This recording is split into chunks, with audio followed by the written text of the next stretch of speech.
The Beginning of Infinity. This book by David Deutsch is one of the rare, life-changing works that completely reshapes the way you see reality. Once you grasp its ideas, you may never think about knowledge, progress, or even the future in the same way again. At its core, the book argues that progress is limitless. Every major breakthrough in science, philosophy, and society stems from one simple fact. Problems are solvable. There is no fundamental barrier to knowledge, only unanswered questions waiting to be explored. Deutsch dismantles the idea that we will ever reach a point where everything is known, showing instead that the quest for knowledge is infinite. One of the book's most powerful ideas is that knowledge doesn't merely accumulate, it evolves. Weak explanations are replaced by stronger ones, and this ongoing process fuels scientific discovery, moral progress, and even political freedom. Deutsch emphasizes that this isn't automatic. Civilizations that embrace open-ended inquiry flourish, while those that resist change stagnate. This book forces you to rethink reality. It argues that we are not passive observers of the universe, but active participants shaping its future through our understanding. Whether in physics, democracy, or even art, progress is always possible, if we commit to rational thinking and the relentless pursuit of truth. The theory of everything. Some ideas are so powerful that once you understand them, they change the way you see everything. Your past, your future, even your place in the universe. The Theory of Everything by Stephen Hawking is one such book. It doesn't just explain the cosmos, it reshapes your understanding of existence itself. Hawking takes us on an extraordinary quest to understand the forces that shape our reality. He unravels the evolution of the cosmos, from the explosive birth of the Big Bang to the formation of galaxies, stars, and planets. But this book isn't just about what happened, it's about why it happened, and what it means for the ultimate fate of the universe. At the heart of Hawking's work is a profound question. Can we find a single theory that explains everything? He explores the two pillars of modern physics, Einstein's theory of relativity, which governs the vast cosmic scale, and quantum mechanics, which rules the microscopic world. These two frameworks, though incredibly successful, seem to contradict each other. Bridging this gap is the holy grail of physics, the elusive theory of everything.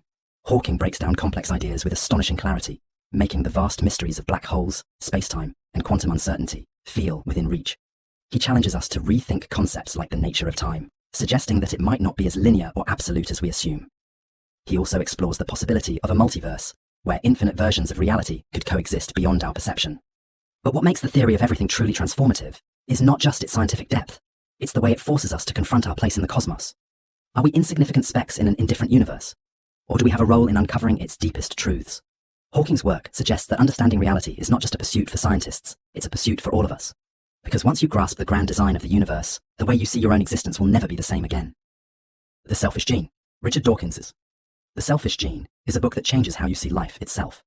It doesn't just explain evolution, it redefines it, shifting the focus from species and individuals to something far more fundamental, genes. Dawkins argues that genes, not organisms, are the true driving force of evolution. Life is not designed for the survival of the fittest individual, but for the replication of the most successful genes. Every trait, instinct, and behavior we see in nature exists because it has helped genes persist across generations. This idea transforms our understanding of why creatures behave the way they do, from altruism to aggression, cooperation to competition. Even selfless acts, Dawkins explains, often serve the hidden agenda of genetic survival.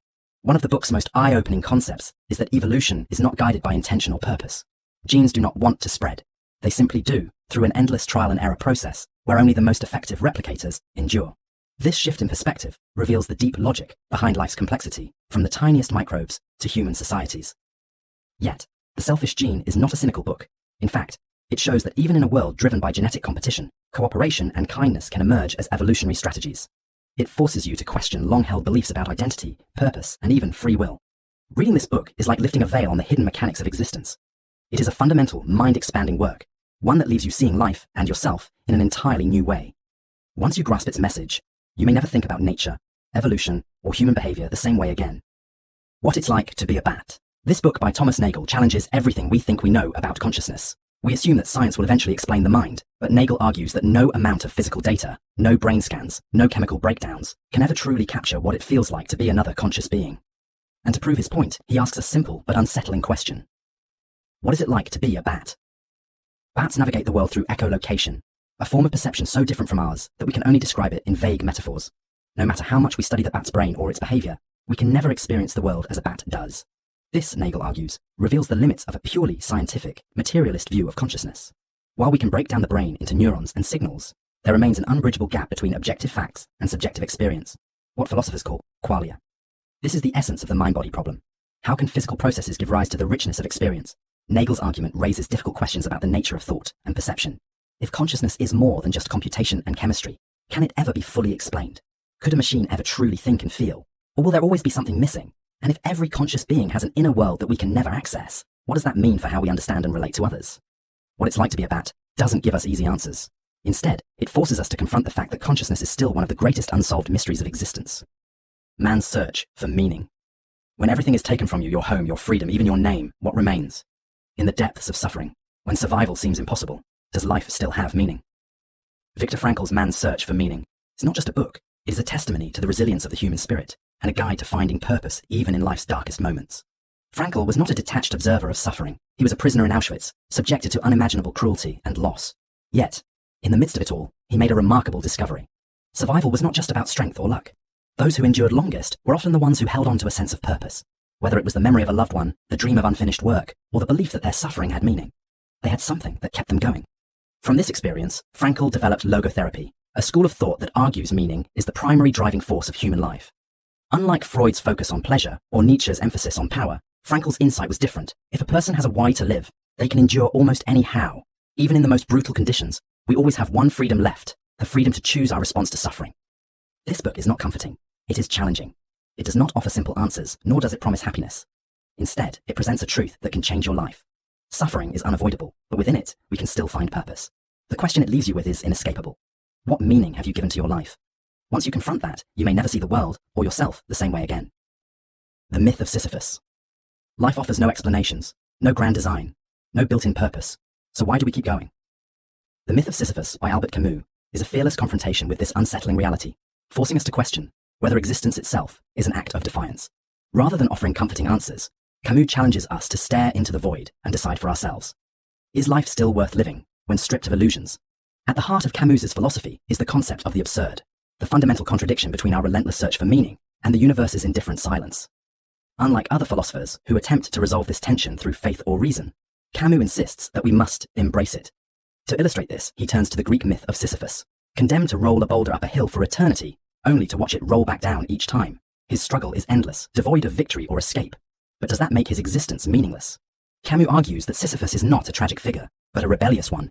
In accepting his fate without seeking false hope or resignation, he finds a strange form of liberation.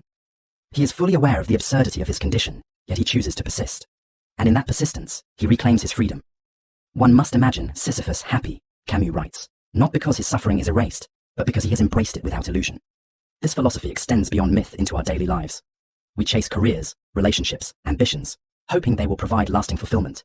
Yet time and again, we find ourselves in the same existential loop, pushing our own metaphorical boulders uphill.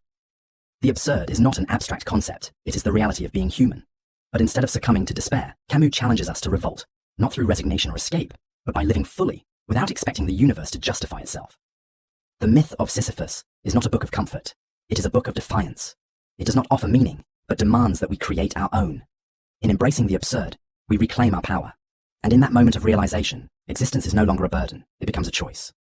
Meditations, Marcus Aurelius. Meditations is not just a book, it is a rare and intimate look into the mind of a ruler grappling with the weight of the world. Written as personal reflections during his reign as Roman emperor, it was never meant for public reading, yet it has become one of the most powerful guides to inner strength, resilience, and self-mastery ever written. At its core, Meditations teaches a lesson that can reshape your life. You cannot control the world, only your response to it. Pain, misfortune, and injustice are inevitable, but how you react determines your character. Aurelius urges us to meet adversity with calm, to see obstacles not as misfortunes, but as opportunities for growth. A disciplined mind, he insists, is stronger than any hardship. This philosophy, rooted in Stoicism, teaches that suffering often comes not from events themselves, but from how we interpret them. By training the mind to see things as they are, without fear, anger, or self-pity, we gain control over ourselves. External chaos no longer dictates our inner peace. Meditations is not abstract theory. It is a practical manual for life. It reminds us that wealth, power, and recognition are fleeting, but virtue and wisdom endure. In a world driven by ego, distraction, and anxiety, Aurelius's words are a call to live with purpose, integrity, and clarity.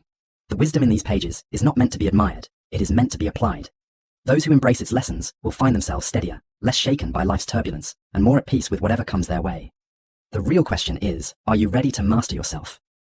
The Diary of a Young Girl, Anne Frank's. The Diary of a Young Girl is more than a historical document. It is a window into the soul of a teenager whose voice refuses to be silenced by time. Trapped in hiding during one of history's darkest moments, Anne transforms her fear and isolation into something extraordinary.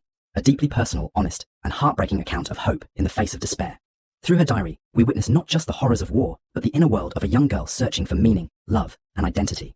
She writes with stunning clarity about human nature, injustice, and the resilience of the human spirit. Even as she endures unimaginable fear, she refuses to let hatred consume her. Instead, she believes in the goodness of people, even when the world around her suggests otherwise. What makes this book life-changing is its raw intimacy.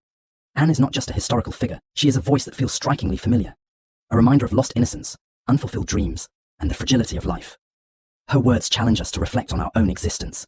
How do we respond to adversity? What do we take for granted? And what kind of world do we leave behind? But perhaps the most haunting aspect of Anne's diary is what it leaves unsaid. The dreams that will never be realized, the life that was unjustly cut short. Her words end, but history continues. It is a stark reminder of what was lost, but also of the responsibility we carry to create a world where such tragedies never happen again. This is not just the story of one girl. It is a testament to the power of words, the endurance of hope, and the cost of hatred. Long after you turn the final page, Anne's voice lingers, a whisper from history, asking you to remember, to feel, and most of all, to never let such darkness return. The untethered soul. Most people go through life without ever questioning the voice in their head, the endless stream of thoughts, doubts, and fears that dictate their every move. But what if you could step outside of that mental noise and experience a completely different way of being? In The Untethered Soul, Michael Singer offers a path to breaking free from the invisible chains of your own mind, revealing how true peace comes not from controlling life, but from surrendering to it. At its core, this book reveals a profound truth. You are not your thoughts, not your worries, not even your pain. You are the one who watches it all unfold. But most people never realize this because they are trapped in an endless cycle of inner chatter, reacting to every fleeting emotion as if it defines them. Singer shows how this mental noise is the root of suffering, and how learning to detach from it can lead to a life of true peace. The key to freedom, he explains, is surrender. By letting go of the constant need to control everything, you open yourself to a higher state of being, one where fear no longer dictates your choices, where inner turmoil gives way to boundless joy. It's not about denying emotions, but about allowing them to pass through without clinging to them. Singer takes you beyond conventional self-help advice. He doesn't promise quick fixes or temporary relief. Instead, he reveals a path to a radically different way of living, one where you are no longer at war with your own mind. He invites you to step outside your mental prison and experience life as it truly is, vast, limitless, and free. Most people will continue to live inside their own self-imposed limitations, believing they are the voice in their head. But for those who truly listen to the message of the untethered soul, a different reality becomes possible. One where you are no longer trapped in the storm of your thoughts, but watching it from a place of complete stillness. The question is, are you ready to let go? The Critique of Pure Reason, Immanuel Kant's. The Critique of Pure Reason is one of the most profound and challenging works in philosophy, one that reshapes how we understand knowledge, reality, and the limits of human thought. It is a book that does not merely provide answers, but forces you to question the very foundation of what you believe to be true. At its core, Kant challenges the assumption that human reason can grasp reality as it truly is. He argues that our minds do not passively receive information from the world, but actively shape it. Space, time, and causality, concepts we take for granted, are not inherent features of the universe but structures imposed by our own perception. We do not see things as they are, we see them as our minds allow us to perceive them. This realization has staggering implications. If our understanding of the world is always filtered through these mental structures, then there are limits to what we can ever truly know. Kant draws a bold line between what can be understood through experience and what lies forever beyond our grasp, the realm of pure reason. Metaphysical debates about the existence of God, free will, and the nature of the soul, he argues, are attempts to reach beyond what human cognition is capable of comprehending. But this is not a message of despair. It is one of clarity. By recognizing the boundaries of knowledge, we gain a deeper appreciation for what we can truly understand. Kant's work frees us from intellectual illusions and forces us to confront the true scope of human thought. It is a book that forever changes the way you think, replacing naive certainty with a rigorous and humbling awareness of reality itself. Once you engage with Kant's ideas, the world will never seem as simple again. The mind is not just a tool for discovering truth. It is the lens that defines what truth even means. Sapiens, humans rule the world, but not because we are the strongest or the fastest. What truly sets us apart is our ability to create and believe in shared stories, fictions that shape our societies, drive our progress, and define our reality. In Sapiens, Yuval Noah Harari uncovers the hidden forces behind human history, revealing how myths of money, religion, and nations turned a once ordinary species into the most powerful force on Earth. Harari reveals that our success is not due to raw intelligence or physical strength, but to our unique ability to create and believe in shared myths. Money, religion, nations, human rights, none of these exist in nature, yet they shape our world more than anything tangible. This ability to cooperate on a massive scale has allowed Homo sapiens to build civilizations, wage wars, and reshape the planet itself. But our progress has come at a cost. The agricultural revolution may have allowed larger populations to thrive, but it also locked humans into grueling labor and rigid social hierarchies. Industrialization brought convenience, but also alienation. Each leap forward has raised new questions. Have we really gained freedom? Or have we only traded old chains for new ones? Harari doesn't just recount history, he dismantles our assumptions. He forces us to see our world as it truly is, built on fragile agreements shaped by forces we rarely question. And as artificial intelligence, biotechnology, and automation advance, we must ask, are we still in control of our destiny, or are we on the verge of becoming obsolete? Understanding the past is not just about history, it is about clarity. Sapiens forces us to see the invisible structures guiding our lives, the illusions we take for reality, and the patterns that repeat over centuries. In doing so, it leaves us with an unsettling yet liberating realization. The way the world works is not inevitable, and if we created it, we can change it. Cosmos. There was a time when humanity looked up at the night sky and saw only mystery. Today, we understand more than ever about the vastness of the cosmos, yet the questions remain just as profound. How did we get here? What forces shaped the universe? And what does it all mean for us? Carl Sagan's Cosmos is not just a book about space. It's an exploration of our place in the grandest story ever told. At its heart, Cosmos is about perspective. Sagan traces the origins of the universe, the formation of galaxies, the birth of our planet, and the emergence of life. But beyond the science, he asks deeper questions. What does it mean to exist in such a vast and ancient cosmos? How did human civilization arise from the dust of dead stars? And what will become of us as we reach toward the future? Sagan's vision is both breathtaking and unsettling. He reveals how small and insignificant we are in the grand scale of the universe, yet he also shows that our ability to understand it is nothing short of miraculous. He warns against ignorance, superstition, and the dangers of self-destruction, urging us to embrace reason, curiosity, and a shared responsibility for our fragile planet. But perhaps the most powerful message of Cosmos is its reminder that science is not just a collection of facts. It is a way of thinking, a candle in the dark against the vast unknown. It challenges us to see knowledge as an ongoing journey, not a destination. This book leaves you with more than just information. It gives you a new way of seeing reality. It reminds us that while we are small, we are also capable of great understanding. And in that understanding, we may just find our greatest purpose. The Republic, Plato's. The Republic is not just a book about politics. It is a deep and relentless exploration of justice, power, and the very nature of reality. It is a work that forces you to confront fundamental questions about society and the human condition, challenging everything you assume about morality, leadership, and knowledge. At its core, the Republic examines what it means to build a just society. Through Socrates' dialogues, Plato dismantles flawed ideas of justice and argues that true justice is not about power or personal gain, but about the harmony of individuals fulfilling their rightful roles. He introduces the concept of the philosopher king, an enlightened ruler guided by wisdom rather than ambition, questioning whether democracy, with its susceptibility to ignorance and manipulation, can ever lead to true justice. But the Republic goes far beyond politics. In the famous allegory of the cave, Plato suggests that most people live in ignorance, mistaking shadows for reality. True knowledge, he argues, requires breaking free from illusion and seeking a deeper understanding of the world. This idea has shaped philosophy for centuries, influencing everything from existential thought to modern psychology. The book also explores the nature of the soul, arguing that just as a well-ordered society requires harmony, so too does the human mind. He divides the soul into three parts: reason, spirit, and desire, emphasizing the importance of self-mastery. Without reason guiding the soul, both individuals and societies fall into chaos. To read The Republic is to question the very structure of the world you live in. It forces you to ask whether your beliefs are truly your own, or mere reflections of society's influence. It is not just a book, it is an intellectual awakening, one that compels you to seek truth, justice, and wisdom beyond the illusions of everyday life. Once its ideas take hold, you may never see the world the same way again. Gödel, Escher, Bach. Douglas Hofstadter's Gödel, Escher, Bach is a masterpiece that defies traditional categories. It is a journey through mathematics, art, and music. Yet at its core, it is a profound meditation on the nature of consciousness, self-reference, and meaning itself. This book does not just teach, it transforms the way you think. At its heart lies the concept of strange loops, self-referential systems that arise in everything from mathematical logic to human thought. Hofstadter explores how Kurt Gödel's incompleteness theorem shattered the foundations of mathematics, proving that no formal system can ever be complete. He connects this to the paradoxical art of M.C. Escher, whose drawings depict impossible realities, and the music of Johann Sebastian Bach, whose compositions contain intricate self-referential structures. But the true brilliance of Gödel, Escher, Bach is how it links these ideas to the very essence of human consciousness. Hofstadter suggests that our sense of self, our I, is not a fixed entity, but an emergent phenomenon arising from layers of self-reference in the brain. He draws parallels between machine intelligence, neural networks, and the recursive patterns of thought, raising profound questions about whether artificial intelligence could ever develop true self-awareness.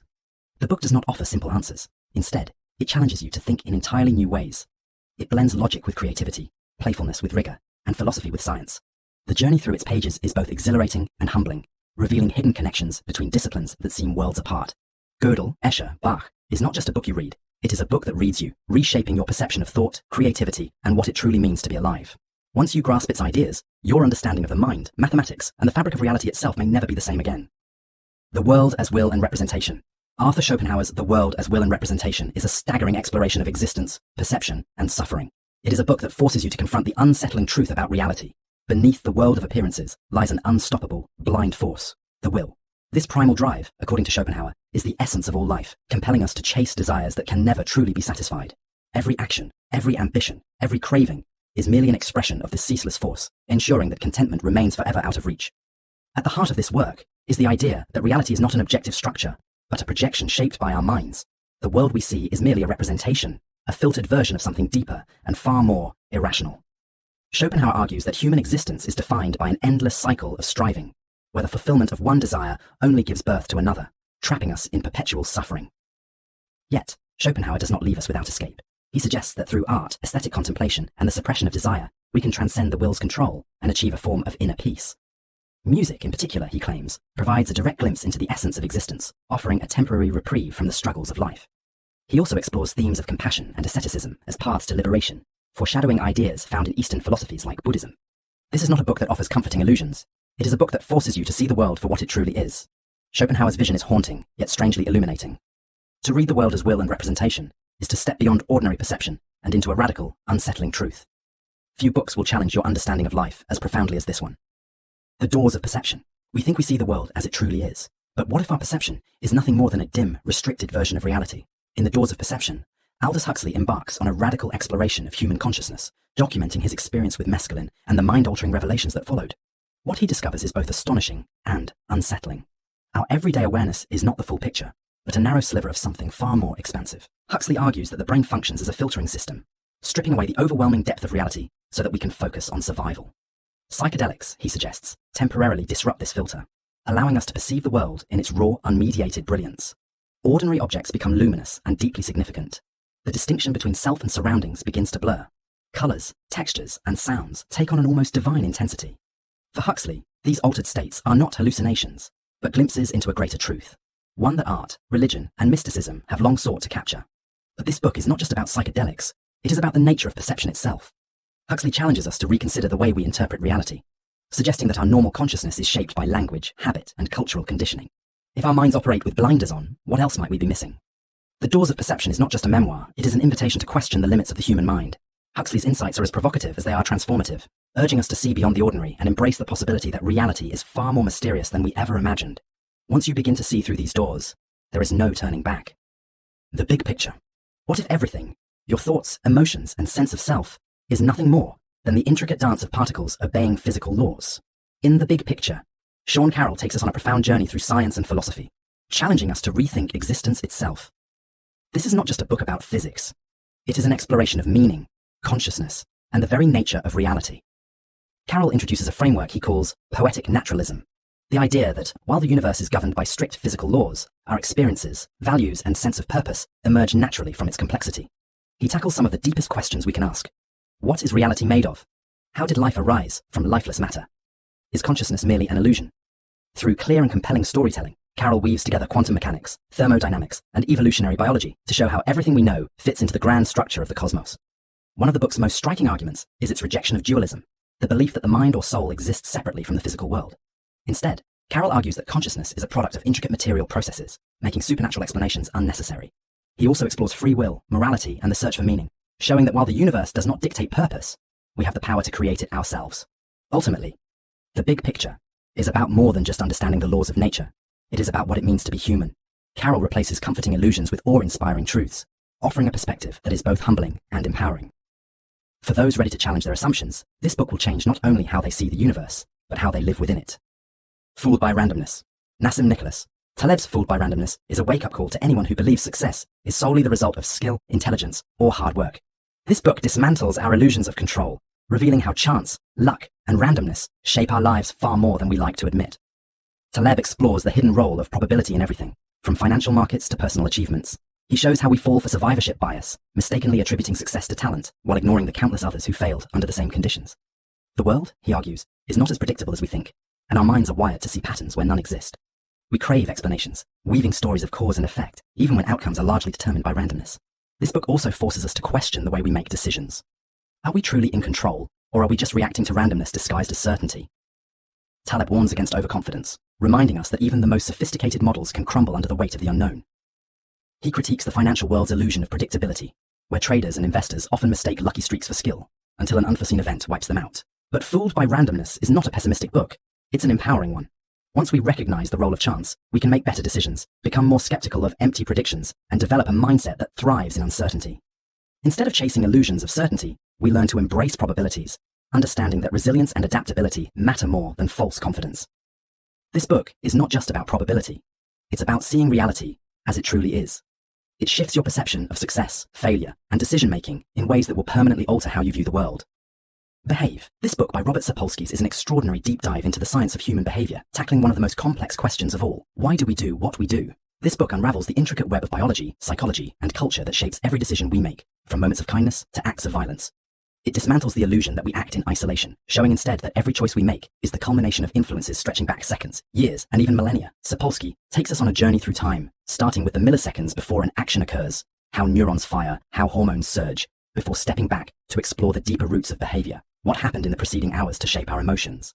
How did childhood experiences wire our responses? And how did evolutionary pressures millions of years ago craft the instincts we take for granted? He reveals how genetics and environment intertwine, breaking down the simplistic debate of nature versus nurture. Instead, he paints a picture of human nature that is complex, unpredictable, and deeply interconnected. But Behave isn't just about science, it's about understanding ourselves on a deeper level. By exploring the hidden forces behind morality, prejudice, and aggression, Sapolsky forces us to reconsider concepts like blame and free will. Are we truly in control, or are we just the sum of countless biological and environmental influences? And if so, what does that mean for ethics, justice, and how we treat one another? This book doesn't just explain human nature, it challenges you to rethink it. By the time you finish, you won't see yourself, or others, the same way again.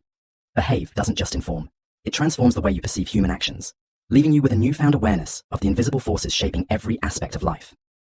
How to create a mind. Intelligence is humanity's defining trait, yet we barely understand how it works. What if we could not only unravel its mysteries but also replicate it? In How to Create a Mind, Ray Kurzweil takes on this challenge, arguing that the future of artificial intelligence depends on unlocking the secrets of our own brains. His vision is audacious. If we can reverse engineer human cognition, we are on the verge of building machines that can think, learn, and perhaps even become conscious. Kurzweil presents a compelling theory. The brain operates as a hierarchical pattern recognition system, constantly predicting, analyzing, and refining information. This mechanism is what allows us to learn, adapt, and create, and it's precisely this structure that he believes can be replicated in artificial intelligence. If we can reverse engineer the brain, he suggests, we are on the verge of creating machines that not only think but learn, innovate, and perhaps even develop consciousness. But this book isn't just about AI, it's about what it means to be human. What is self-awareness? Can machines truly experience emotions, or is intelligence just an advanced form of pattern processing? If artificial minds surpass human intelligence, will they enhance our abilities or render us obsolete? Kurzweil argues that the line between biology and technology is blurring, and soon we may not just create AI, we may merge with it, redefining intelligence itself. Rather than fearing this future, Kurzweil invites us to embrace it. Intelligence is not a fixed trait, it evolves, and whether through biology or silicon, the pursuit of knowledge and creativity will continue. If he's right, the age of artificial minds is not just approaching, it's inevitable. And when it arrives, we may have to redefine what it means to be alive. The Rational Optimist. Doomsayers have been predicting the downfall of civilization for centuries, yet history tells a different story, one of progress, innovation, and rising prosperity. In The Rational Optimist, Matt Ridley argues that despite today's widespread pessimism, humanity is not on the brink of collapse, but on an extraordinary upward trajectory. The secret to this relentless progress? Our unique ability to exchange ideas, goods, and knowledge, driving innovation and lifting societies to new heights. Ridley traces the evolution of human prosperity, dismantling the idea that scarcity and disaster are inevitable. He shows how trade, open markets, and free societies have historically fostered creativity and problem-solving, enabling civilizations to overcome everything from food shortages to environmental crises. Rather than being a species doomed by its own success, humanity thrives by adapting, cooperating, and sharing solutions across generations. Critics claim modern civilization is in decline, pointing to wars, economic instability, and climate change. But Ridley counters that these challenges, like those before them, are surmountable. From advances in medicine to improvements in global living standards, the evidence suggests that human well-being is at an all-time high. The world is far from perfect, but data, not fear, reveals a clear trend of progress. More than just a defense of optimism, The Rational Optimist is a call to rethink how we view the future. Are we trapped in a cycle of negativity, blind to the steady march of progress? By questioning the apocalyptic narratives that dominate headlines, Ridley challenges us to see the world not as it is feared to be, but as it truly is, a place of extraordinary potential and continuous growth. The Fabric of Reality. Reality is not what it seems. In The Fabric of Reality, David Deutsch offers a bold new way of understanding the universe, one that fuses quantum physics, evolution, computation, and epistemology into a single, unified framework. He argues that these disciplines are not isolated but are deeply interconnected, forming the foundation of everything we know and everything we have yet to discover. At the core of the book is a revolutionary idea. Knowledge creation is the driving force of progress. Deutsch contends that human advancement isn't random. It is the result of our ability to generate better explanations, refine them, and expand our understanding. This principle doesn't just apply to science. It underpins technology, civilization, and even the survival of our species. Perhaps the most mind-bending concept Deutsch defends is the many worlds interpretation of quantum mechanics. He argues that parallel universes are not just theoretical speculation, but an inevitable consequence of quantum theory. Every decision, every event, and every possibility unfolds across an infinite number of realities. This challenges everything we think we know about existence, consciousness, and the very nature of choice. But The Fabric of Reality isn't just a book about physics. It's an intellectual upheaval. It forces us to rethink what it means to understand anything at all. Deutsch doesn't just describe the universe. He invites us to participate in the ongoing quest to explain it. By the time you finish, you may no longer see knowledge as a mere tool, but as the fundamental force shaping reality itself. Thus Spoke Zarathustra. Friedrich Nietzsche's Thus Spoke Zarathustra is not just a book. It is a challenge, a confrontation with everything you believe about morality, purpose, and the future of humanity. Written in a poetic and prophetic style, it delivers Nietzsche's most powerful ideas, forcing the reader to wrestle with uncomfortable truths and profound possibilities. The book follows Zarathustra, a solitary thinker who returns from the mountains to share a radical message with mankind. He declares that God is dead, not as a rejection of spirituality, but as an urgent wake-up call. The old foundations of morality and meaning have crumbled, and humanity must now forge its own path. If we are to move forward, we must break free from inherited beliefs and take responsibility for shaping our own destiny. At the heart of Zarathustra's teachings is the concept of the Übermensch, the higher being who rises above fear, conformity, and mediocrity. The Übermensch does not seek external validation, but creates meaning from within, embracing struggle and transformation as necessary for true greatness. This figure is not born, but forged through resilience, self-overcoming, and a radical affirmation of life. Nietzsche also presents the haunting idea of eternal recurrence, a thought experiment that forces you to consider whether you are living a life worth repeating endlessly. If every moment, every choice, had to be relived forever, would you welcome that fate or be horrified by it? This question is not meant to paralyze, but to inspire, to push you toward a life so fulfilling that you would choose it again and again. This is not a book that leaves you unchanged. It is a challenge to rise above complacency, to create meaning in a world without guarantees, and to step boldly into the role of architect of your own existence. The problems of philosophy. How do we know anything at all? Can we trust our senses? Or is reality something far different from what it appears to be? In The Problems of Philosophy, Bertrand Russell dissects these fundamental questions, guiding us through the uncertainties that underpin human knowledge. This is not just a book about philosophy. It's an invitation to rethink the very nature of truth, perception, and understanding. Russell begins with skepticism, asking whether we can ever be certain of anything. Our senses tell us that a table is solid, but physics reveals it is mostly empty space. A stick in water appears bent, yet we know it remains straight. If our perceptions can mislead us so easily, how can we be sure of anything? Through clear and engaging reasoning, Russell explores the distinction between appearance and reality, the nature of matter, and the limits of empirical knowledge. He then turns to logic and abstract thought, showing how philosophy helps us move beyond sensory experience to grasp deeper truths. Drawing from great thinkers like Descartes, Hume, and Kant, he unpacks the nature of belief, the foundations of reasoning, and the ways we construct knowledge itself. Yet The Problems of Philosophy is not an argument for despair. It is a defense of intellectual curiosity. Russell shows that while absolute certainty may be unattainable, the search for truth is what drives human progress. Philosophy, he argues, does not give us final answers, but teaches us how to think critically, embrace uncertainty, and appreciate the beauty of unanswered questions. This book is an essential guide for anyone seeking to sharpen their mind and challenge their assumptions about reality. The Conspiracy Against the Human Race. Most books try to comfort you, to assure you that life has meaning. Thomas Ligotti's The Conspiracy Against the Human Race does the opposite. It stares directly into the void and dares you to do the same. This is not just a book. It is a bleak but unflinching meditation on the horror of consciousness itself. Ligotti argues that self-awareness is not a gift, but a cruel mistake of evolution.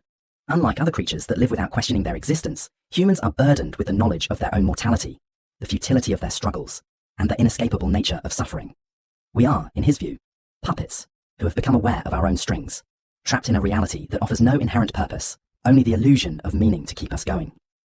Drawing from the philosophy of Arthur Schopenhauer, the cosmic horror of H.P. Lovecraft, and the darkest corners of literature, Ligotti dismantles the comforting narratives that shield us from despair.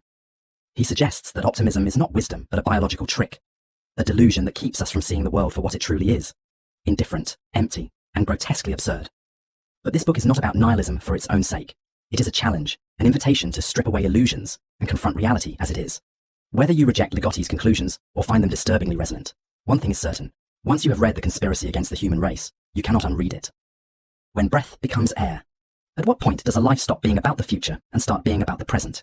When Breath Becomes Air is the devastating yet profoundly illuminating memoir of Paul Kalanithi, a neurosurgeon whose promising career is abruptly cut short by terminal lung cancer. One day, he is the doctor saving lives. The next, he is the patient fighting to hold on to his own. Faced with the knowledge that his time is running out, Kalanithi embarks on a journey not just to understand death, but to redefine what it means to truly live.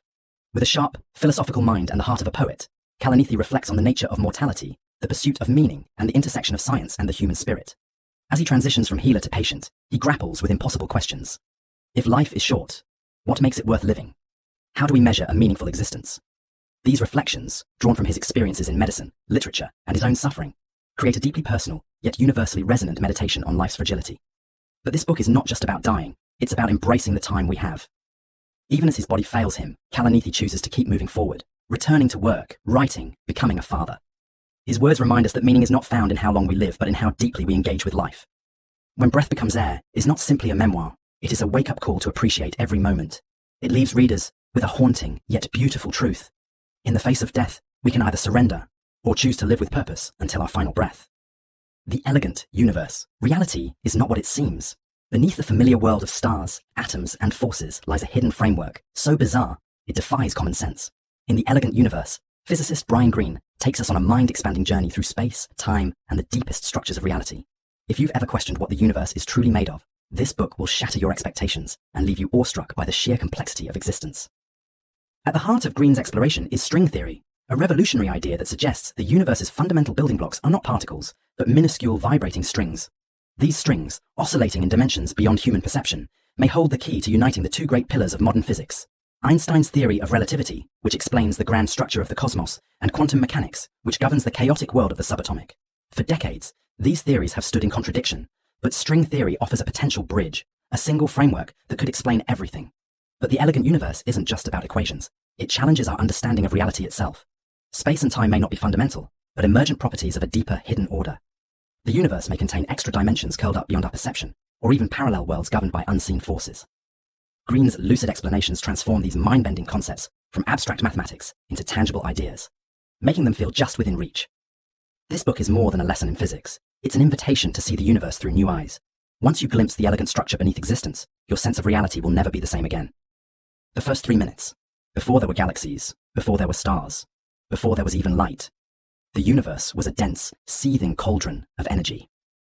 In the first 3 minutes, physicist Steven Weinberg takes us back to this unimaginable moment, unraveling the story of how everything we see today emerged from the chaotic aftermath of the Big Bang.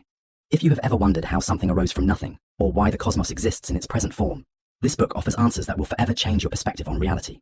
Weinberg masterfully guides us through the staggering events that unfolded in the universe's infancy, where temperatures soared to incomprehensible levels, particles formed and annihilated in an instant, and the fundamental forces of nature began their intricate dance. Within a fraction of a second, the groundwork for galaxies, stars, and life itself was laid. By reconstructing these fleeting moments, he reveals the precise and delicate physics that made our existence possible. But this book is more than a scientific account. It is a reminder of how fragile and extraordinary reality truly is. Weinberg connects the latest discoveries in cosmology with profound philosophical questions, showing how the universe's earliest moments hold clues, not only to our origins, but also to its ultimate fate. His writing does more than educate. It inspires awe, forcing us to confront the sheer vastness of the forces that shaped us. In the end, the first 3 minutes is not just about the beginning of time. It is an invitation to see the universe through new eyes. Once you grasp the cosmic forces that brought everything into being, you may never look at the night sky the same way again. The Origin of Species. Few books have reshaped our understanding of life as profoundly as The Origin of Species by Charles Darwin. It is not just a scientific work, it is a revelation, a fundamental shift in how we perceive nature, ourselves, and the forces that shape all living things. Darwin unveils a simple yet astonishing truth. Life is not static, nor was it designed in its present form. Instead, species evolve through a slow and relentless process, natural selection. In every generation, small variations arise. Some of these traits offer an advantage, helping organisms survive and reproduce. Over immense spans of time, these tiny changes accumulate, giving rise to new species, while others fade into extinction. This idea shattered centuries of belief in fixed, unchanging life forms. It revealed a world driven not by chance or divine intervention, but by an elegant, natural process, one that explains the astonishing diversity of life. Everything, from the tiniest bacteria to towering trees and intelligent beings, is connected through this endless cycle of adaptation and change. Darwin did not just propose a theory. He provided overwhelming evidence, gathered through years of observation and research. Fossils, geographical distribution, embryology, all pointed to the same conclusion. Life is a constant work in progress. Reading. The Origin of Species is like opening your eyes to the hidden forces shaping the natural world. It challenges you to see life differently, not as a fixed design, but as a masterpiece of gradual transformation. This book is more than history. It is the foundation of modern biology, and a reminder that change is not only possible, but inevitable. Understanding its message alters the way you see nature, humanity, and your own place in this ever-evolving world. The Inflationary Universe. This book by Alan Guth is a radical rethinking of the origins of everything. It takes one of the deepest mysteries in cosmology, the birth of the universe, and transforms it with a groundbreaking theory that reshapes our understanding of time, space, and existence itself. If you've ever questioned what came before the Big Bang, or how the universe expanded into the vast cosmic web we see today, this book will make you rethink reality from the ground up. At its core, Guth's inflation theory solves problems that baffled scientists for decades.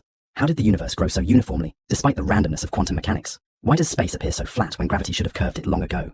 The answer lies in an almost inconceivably rapid expansion, an instant of exponential inflation, stretching the universe from subatomic scales to cosmic proportions in a fraction of a second. But the implications go far beyond the Big Bang.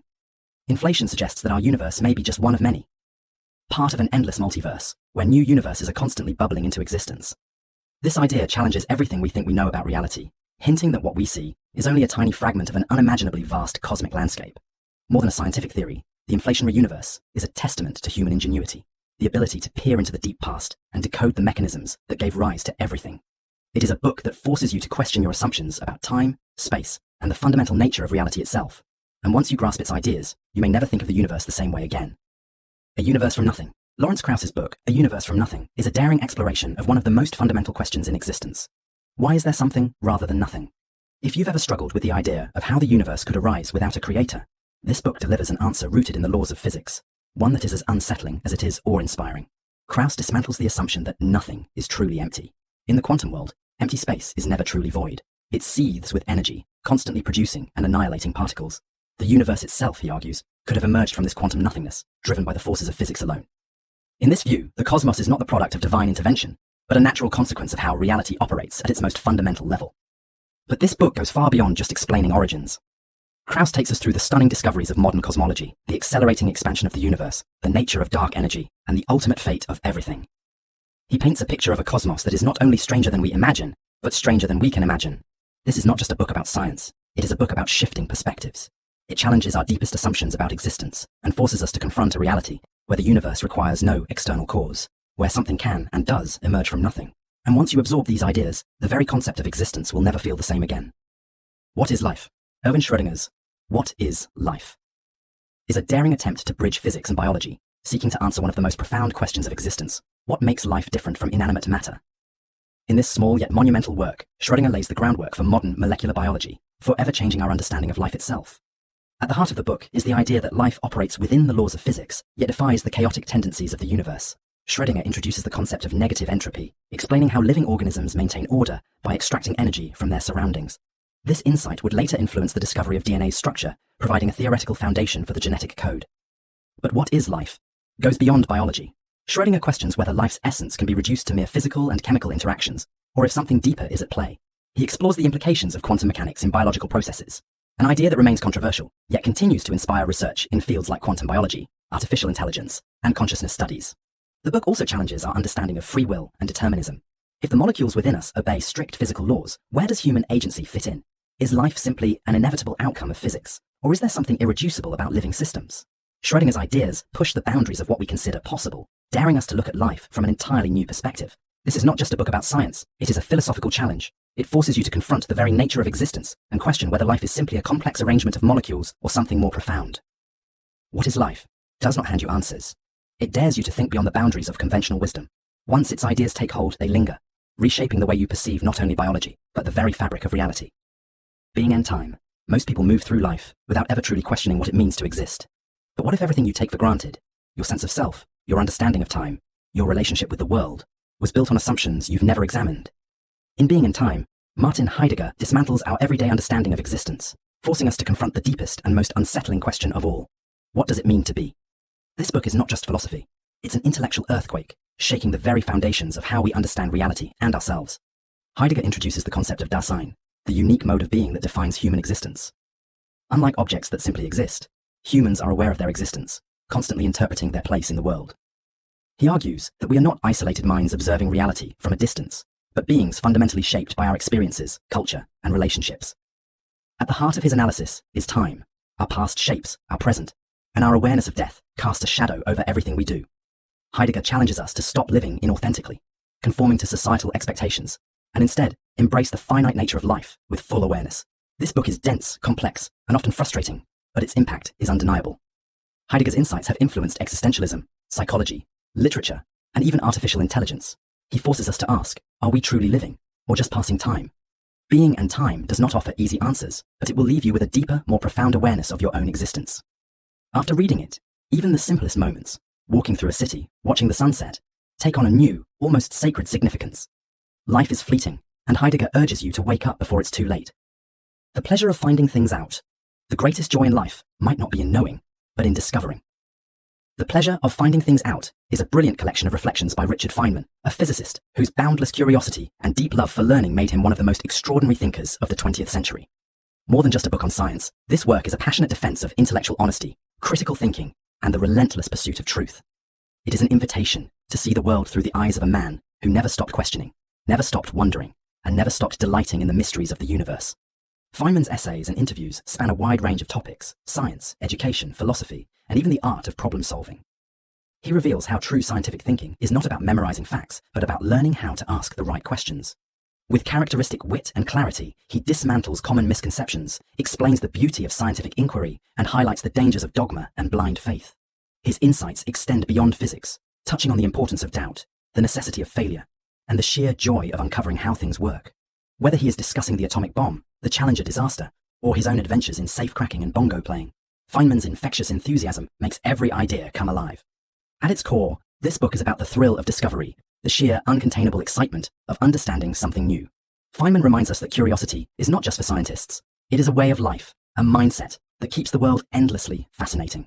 Reading this book is not just an intellectual exercise, it is an awakening, a reminder that the universe is filled with wonder, waiting to be explored by those bold enough to ask, why?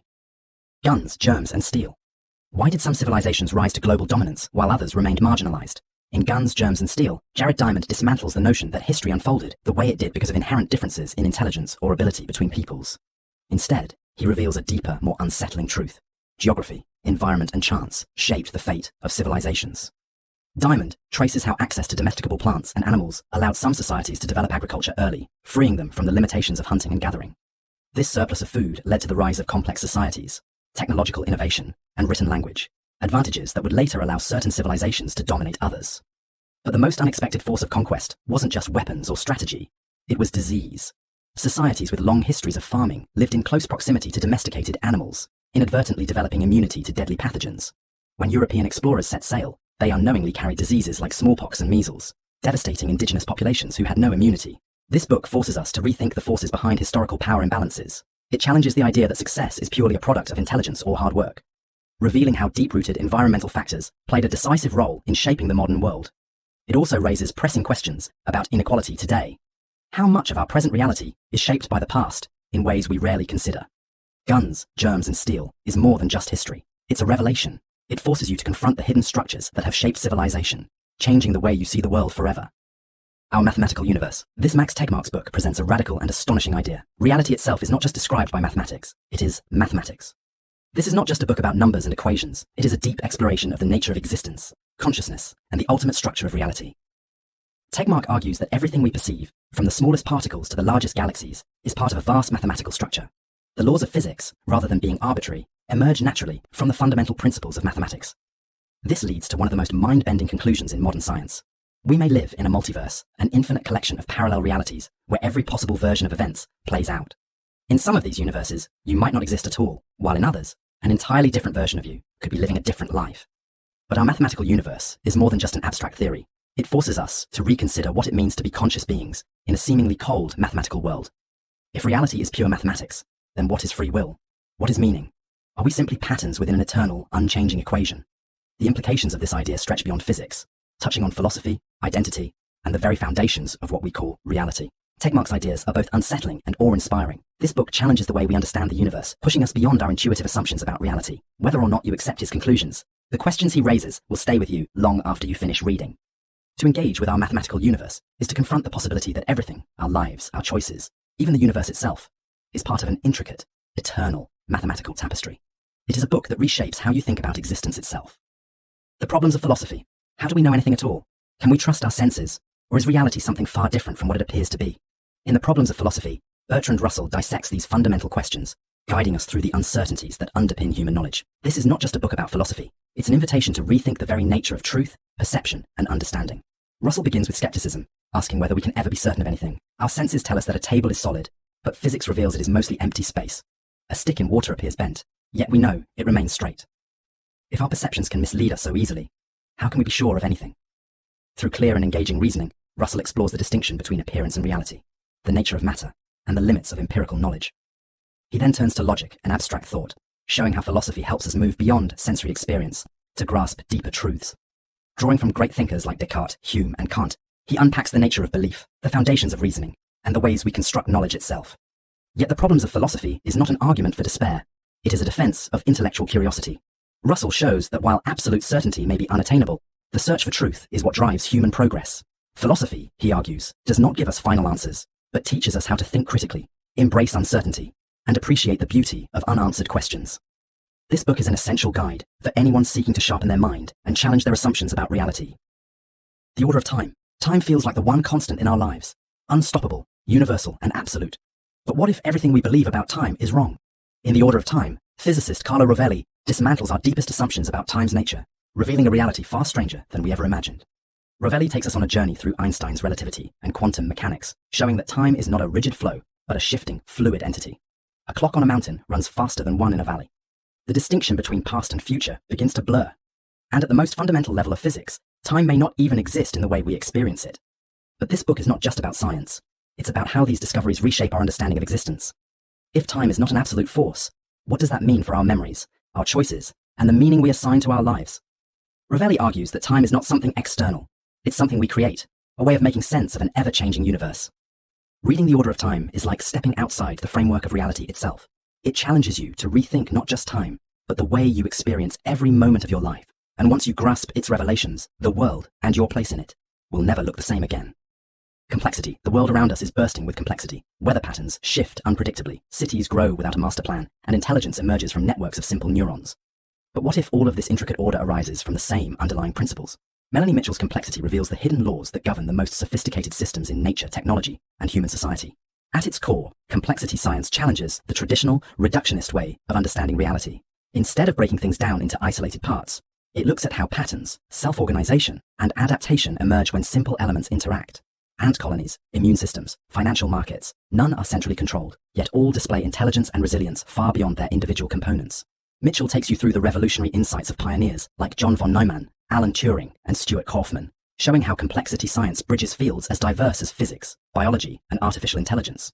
She explores the mathematics of chaos, the power of networks, and the eerie parallels between evolution and machine learning, revealing that the principles of complexity might hold the key to unlocking artificial consciousness itself. But the real impact of this book lies in how it shifts your perception of the world. It forces you to rethink how change happens, not through top-down design, but through emergence, adaptation, and feedback loops shaping everything from civilizations to the human mind. In the end, complexity is more than just a scientific exploration. It's a new way of seeing reality. Once you grasp its ideas, you begin to notice the unseen connections in everything, from the smallest cell to the largest economy. And with that realization, the world never looks the same again. Consciousness Explained. What if everything you think you know about consciousness is wrong? What if your sense of self, the inner voice narrating your life, the unified experience of being you, is nothing more than a grand illusion? In Consciousness Explained, philosopher and cognitive scientist Daniel Dennett challenges our deepest assumptions about the mind, dismantling traditional theories and replacing them with a radically new understanding of human consciousness. This is not just another book on the mind. It's an intellectual revolution that redefines what it means to be aware, to think, and to experience reality. At the heart of Dennett's argument is the idea that consciousness is not a single, centralized entity, but a complex, decentralized process. He introduces the multiple drafts model, which suggests that our thoughts and perceptions are not processed in a linear fashion by a central command center, but are instead the result of countless competing and interacting neural processes.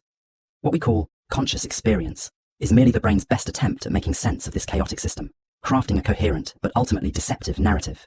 There is no Cartesian theater where everything comes together, just a continuous stream of interpretations, none of which is privileged as the definitive reality. Dennett's work has profound implications, not just for philosophy, but for fields as diverse as neuroscience, artificial intelligence, and even ethics. If consciousness is a construct rather than a fundamental essence, what does that mean for free will, personal identity, and our understanding of morality? Consciousness Explained forces us to confront the uncomfortable possibility that our inner world is far less solid than we imagine. And yet, rather than diminishing the wonder of human experience, Dennett's insights reveal the astonishing complexity of the brain, a machine that, in trying to understand itself, creates the illusion of being something more, the hero with 1,000 faces. Why do myths from different cultures, separated by vast distances and centuries, tell the same fundamental story? The Hero with 1,000 Faces by Joseph Campbell reveals that at the heart of every great myth, legend, and even modern storytelling lies a single structure: the hero's journey. Campbell dissects this universal pattern, showing how heroes across time undergo the same cycle: an ordinary life disrupted by a call to adventure, trials that force them to grow, and a triumphant return, forever changed. From the ancient epics of Gilgamesh and Odysseus to the stories of Buddha, Jesus, and even modern cinematic legends like Luke Skywalker, Campbell unveils the deep psychological truths behind humanity's most enduring tales. This book is more than an academic study of mythology. It's a guide to understanding our own lives. We are all on a hero's journey, facing challenges, setbacks, and moments of transformation. Campbell argues that myths serve as roadmaps for personal growth, helping us navigate the uncertainties of existence. The archetypes he describes are not just literary devices. They reflect something fundamental about human nature, the way we interpret meaning, and how we evolve as individuals. Few books change the way you see not only stories, but life itself. The Hero with 1,000 Faces does just that. It forces you to recognize the patterns in your own journey, and compels you to embrace transformation, struggle, and self-discovery. Once you see the world through Campbell's lens, you'll never look at myths, movies, or even your own experiences the same way again. The Man Who Mistook His Wife for a Hat. What happens when the mind no longer perceives reality as it should? The Man Who Mistook His Wife for a Hat, by Oliver Sacks, takes readers deep into the mysteries of the human brain, exploring bizarre and often heartbreaking neurological disorders that challenge our understanding of perception, identity, and consciousness. Through a series of real patient cases, Sacks reveals how damage to the brain can distort memory, strip away fundamental aspects of personality, and even alter the way a person experiences the world. The title itself refers to a man who, due to a rare neurological condition, could no longer recognize faces and objects correctly, mistaking his wife for a hat. But this is just one of many astonishing stories. There is a man who can no longer form new memories, a woman who suddenly loses all sense of her own body, and patients whose minds are trapped in perpetual repetition, reliving the same moments again and again. Sacks presents these cases not as medical curiosities, but as profound lessons on what it means to be human. Each disorder reveals the brain's astonishing complexity, and more importantly, how our sense of self is deeply tied to its intricate workings. Yet, for all the tragedy found in these cases, there is also resilience. Sacks does not merely document neurological failures. He celebrates the human spirit's ability to adapt. Some patients find ways to navigate their strange conditions, proving that identity is more than just neural pathways. It is something that persists, even when the brain betrays us. This book forces readers to question the nature of reality, the fragility of the mind, and the very foundations of selfhood. It is not just a collection of medical mysteries. It is an exploration of what makes us who we are. Quantum Enigma. What if reality isn't as solid as it seems? Quantum Enigma by Bruce Rosenblum and Fred Kuttner takes you to the heart of one of the greatest mysteries in science, the bizarre, mind-bending nature of quantum mechanics. More than just equations and experiments, this book forces you to confront a truth that defies common sense. The mere act of observation alters reality itself. At the core of this enigma lies the famous double-slit experiment, in which particles behave like waves when unobserved but like solid objects when measured. This isn't just an abstract puzzle for physicists. It suggests that consciousness and physical reality are somehow entangled in a way we don't yet understand. Could the mind play a fundamental role in shaping the universe? That's the disturbing, exhilarating possibility that Quantum Enigma dares to explore. The authors, both physicists, present the science in a clear, compelling way, while refusing to brush aside the deeper implications. If quantum mechanics governs everything at the smallest level, does it hint at something deeper about human consciousness? Does it challenge the idea of an objective reality?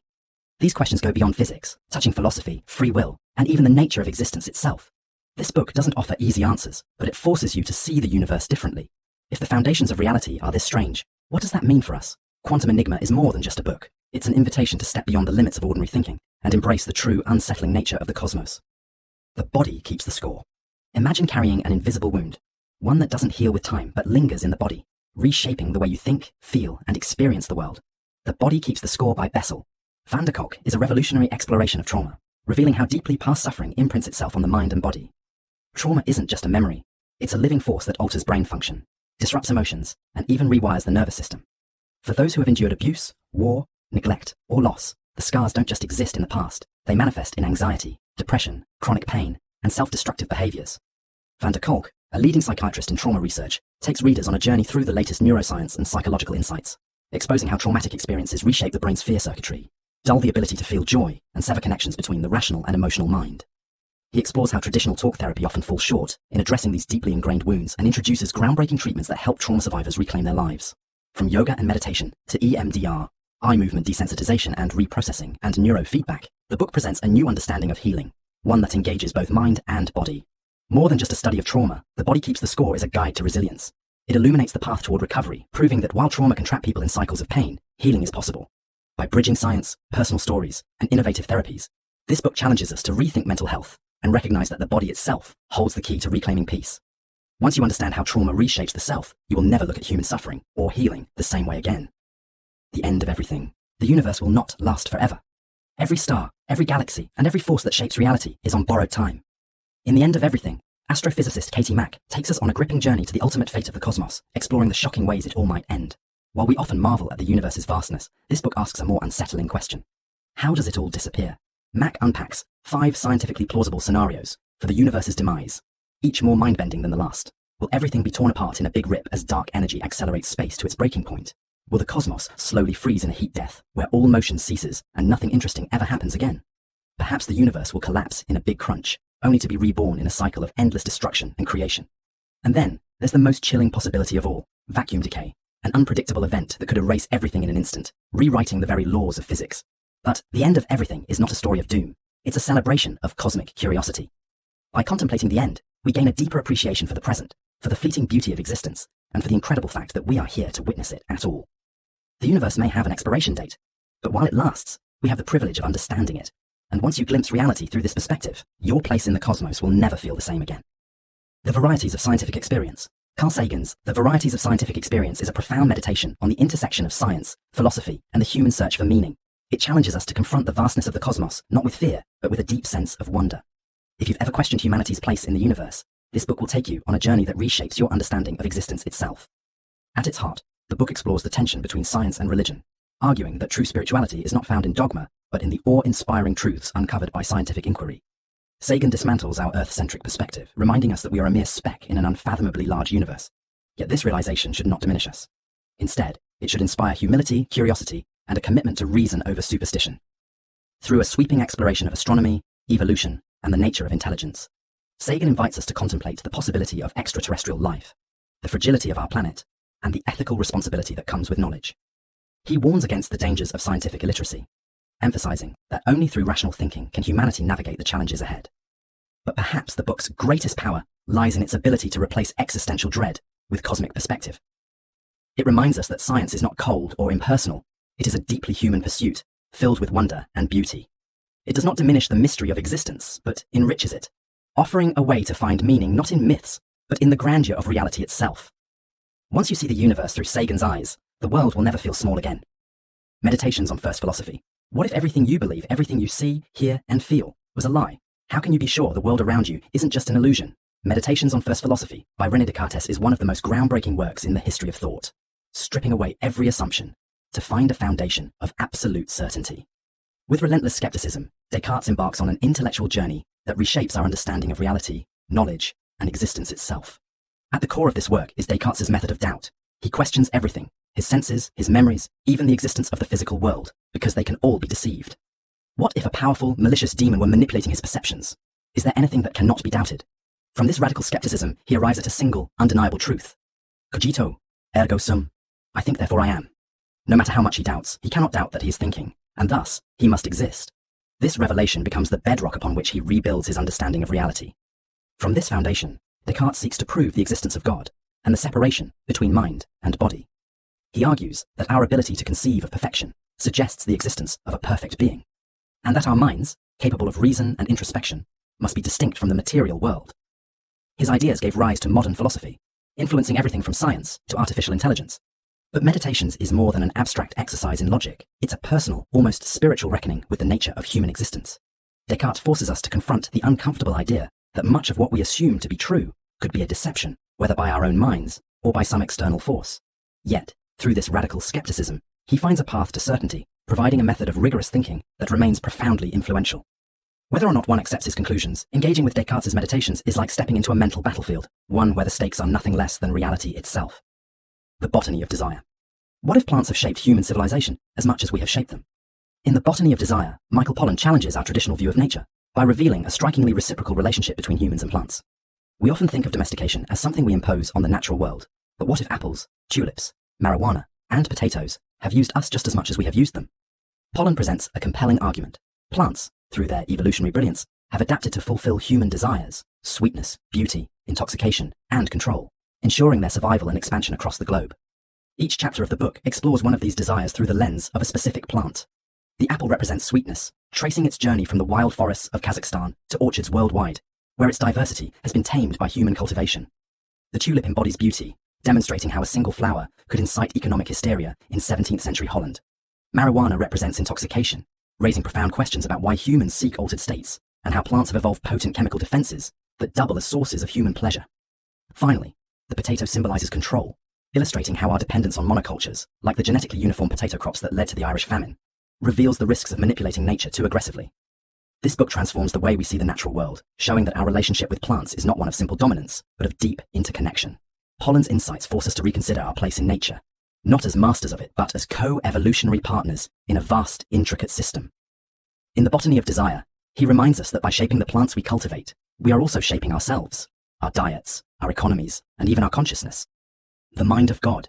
Is the universe the result of mere chance? Or is there an underlying order guiding its existence? The Mind of God by Paul Davies takes readers on a profound journey through science, philosophy, and theology to explore one of humanity's greatest questions. Does the universe have a purpose? Davies begins by examining the astonishing precision of the physical laws that govern reality. The fundamental constants of nature, such as gravity and electromagnetism, are so finely tuned that even the slightest variation would make life impossible. Is this precision the product of blind luck, or does it point to a deeper design? He explores theories from quantum mechanics, relativity, and cosmology, revealing how modern physics brushes against profound philosophical ideas.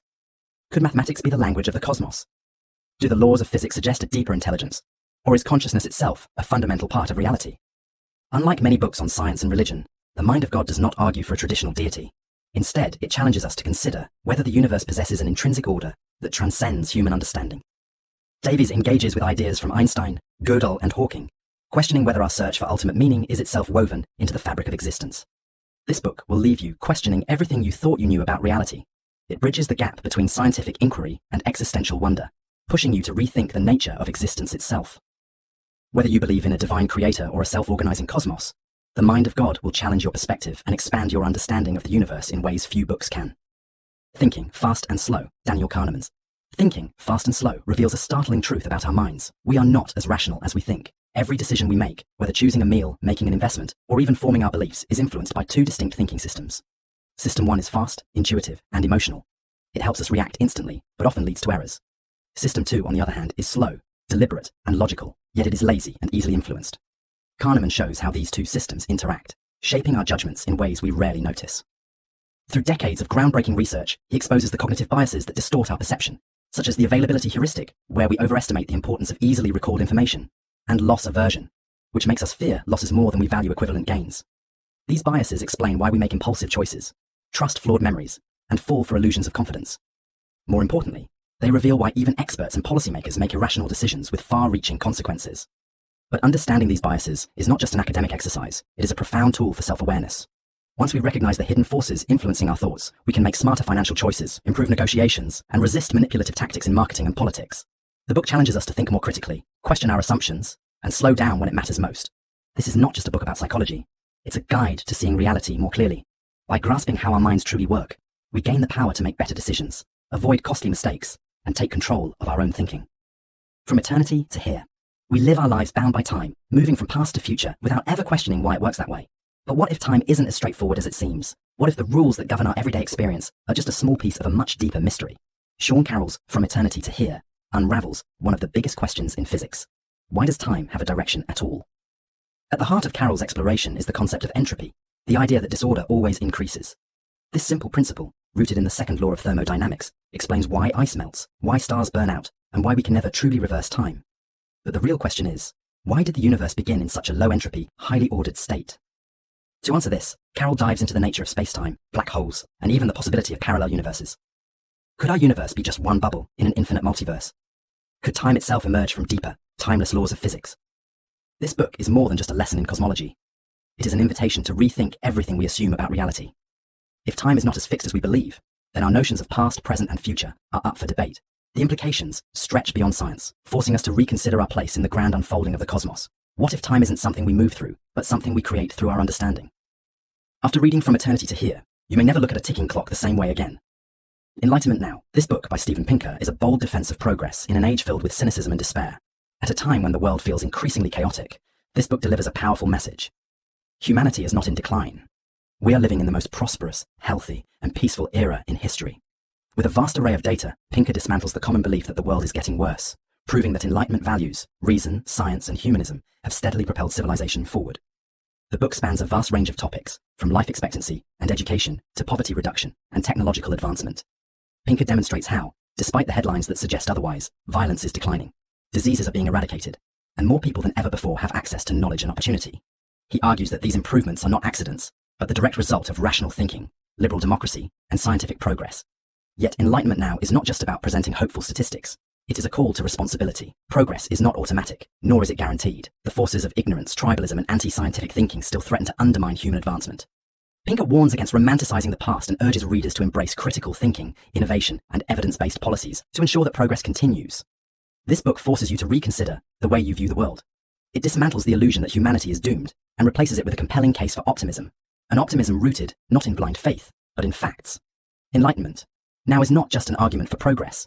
It is a manifesto for those who believe in reason, truth, and the potential for a better world. Once you see the world through Pinker's lens, despair becomes harder to justify, and hope becomes an intellectual necessity. Flow. There are moments in life when time seems to disappear, when every action flows seamlessly into the next, and when we feel completely alive and immersed in what we're doing. This rare and elusive state, known as flow, is the key to deep fulfillment, creativity, and peak performance. In Flow, the psychology of optimal experience, Mihaly Csikszentmihalyi explores the science behind this phenomenon and reveals how we can harness it to live richer, more meaningful lives. Flow occurs when we engage in activities that challenge us just enough to keep us fully focused, but not so much that they become overwhelming. Whether in sports, art, work, or even everyday tasks, this state brings a profound sense of enjoyment and mastery. The book details the conditions necessary for flow: clear goals, immediate feedback, and a balance between skill and challenge. When these elements align, we enter a state where self-consciousness fades, distractions disappear, and we perform at our highest potential. The implications are profound. By structuring our lives to create more opportunities for flow, we can cultivate happiness, not through external rewards, but through the sheer joy of deep engagement. But flow is more than just a guide to personal fulfillment. Csikszentmihalyi challenges us to rethink our relationship with work, leisure, and even relationships. A life driven by passive consumption, endless scrolling, mindless entertainment, leaves us feeling empty. But when we actively shape our experiences, turning even ordinary moments into opportunities for deep engagement, life transforms. This book is a wake-up call. Happiness isn't something we find, but something we create through how we focus our attention. And once we master flow, we don't just live, we thrive. The Emperor's New Mind. Is the human mind just a biological computer, or is there something deeper, something beyond the reach of algorithms?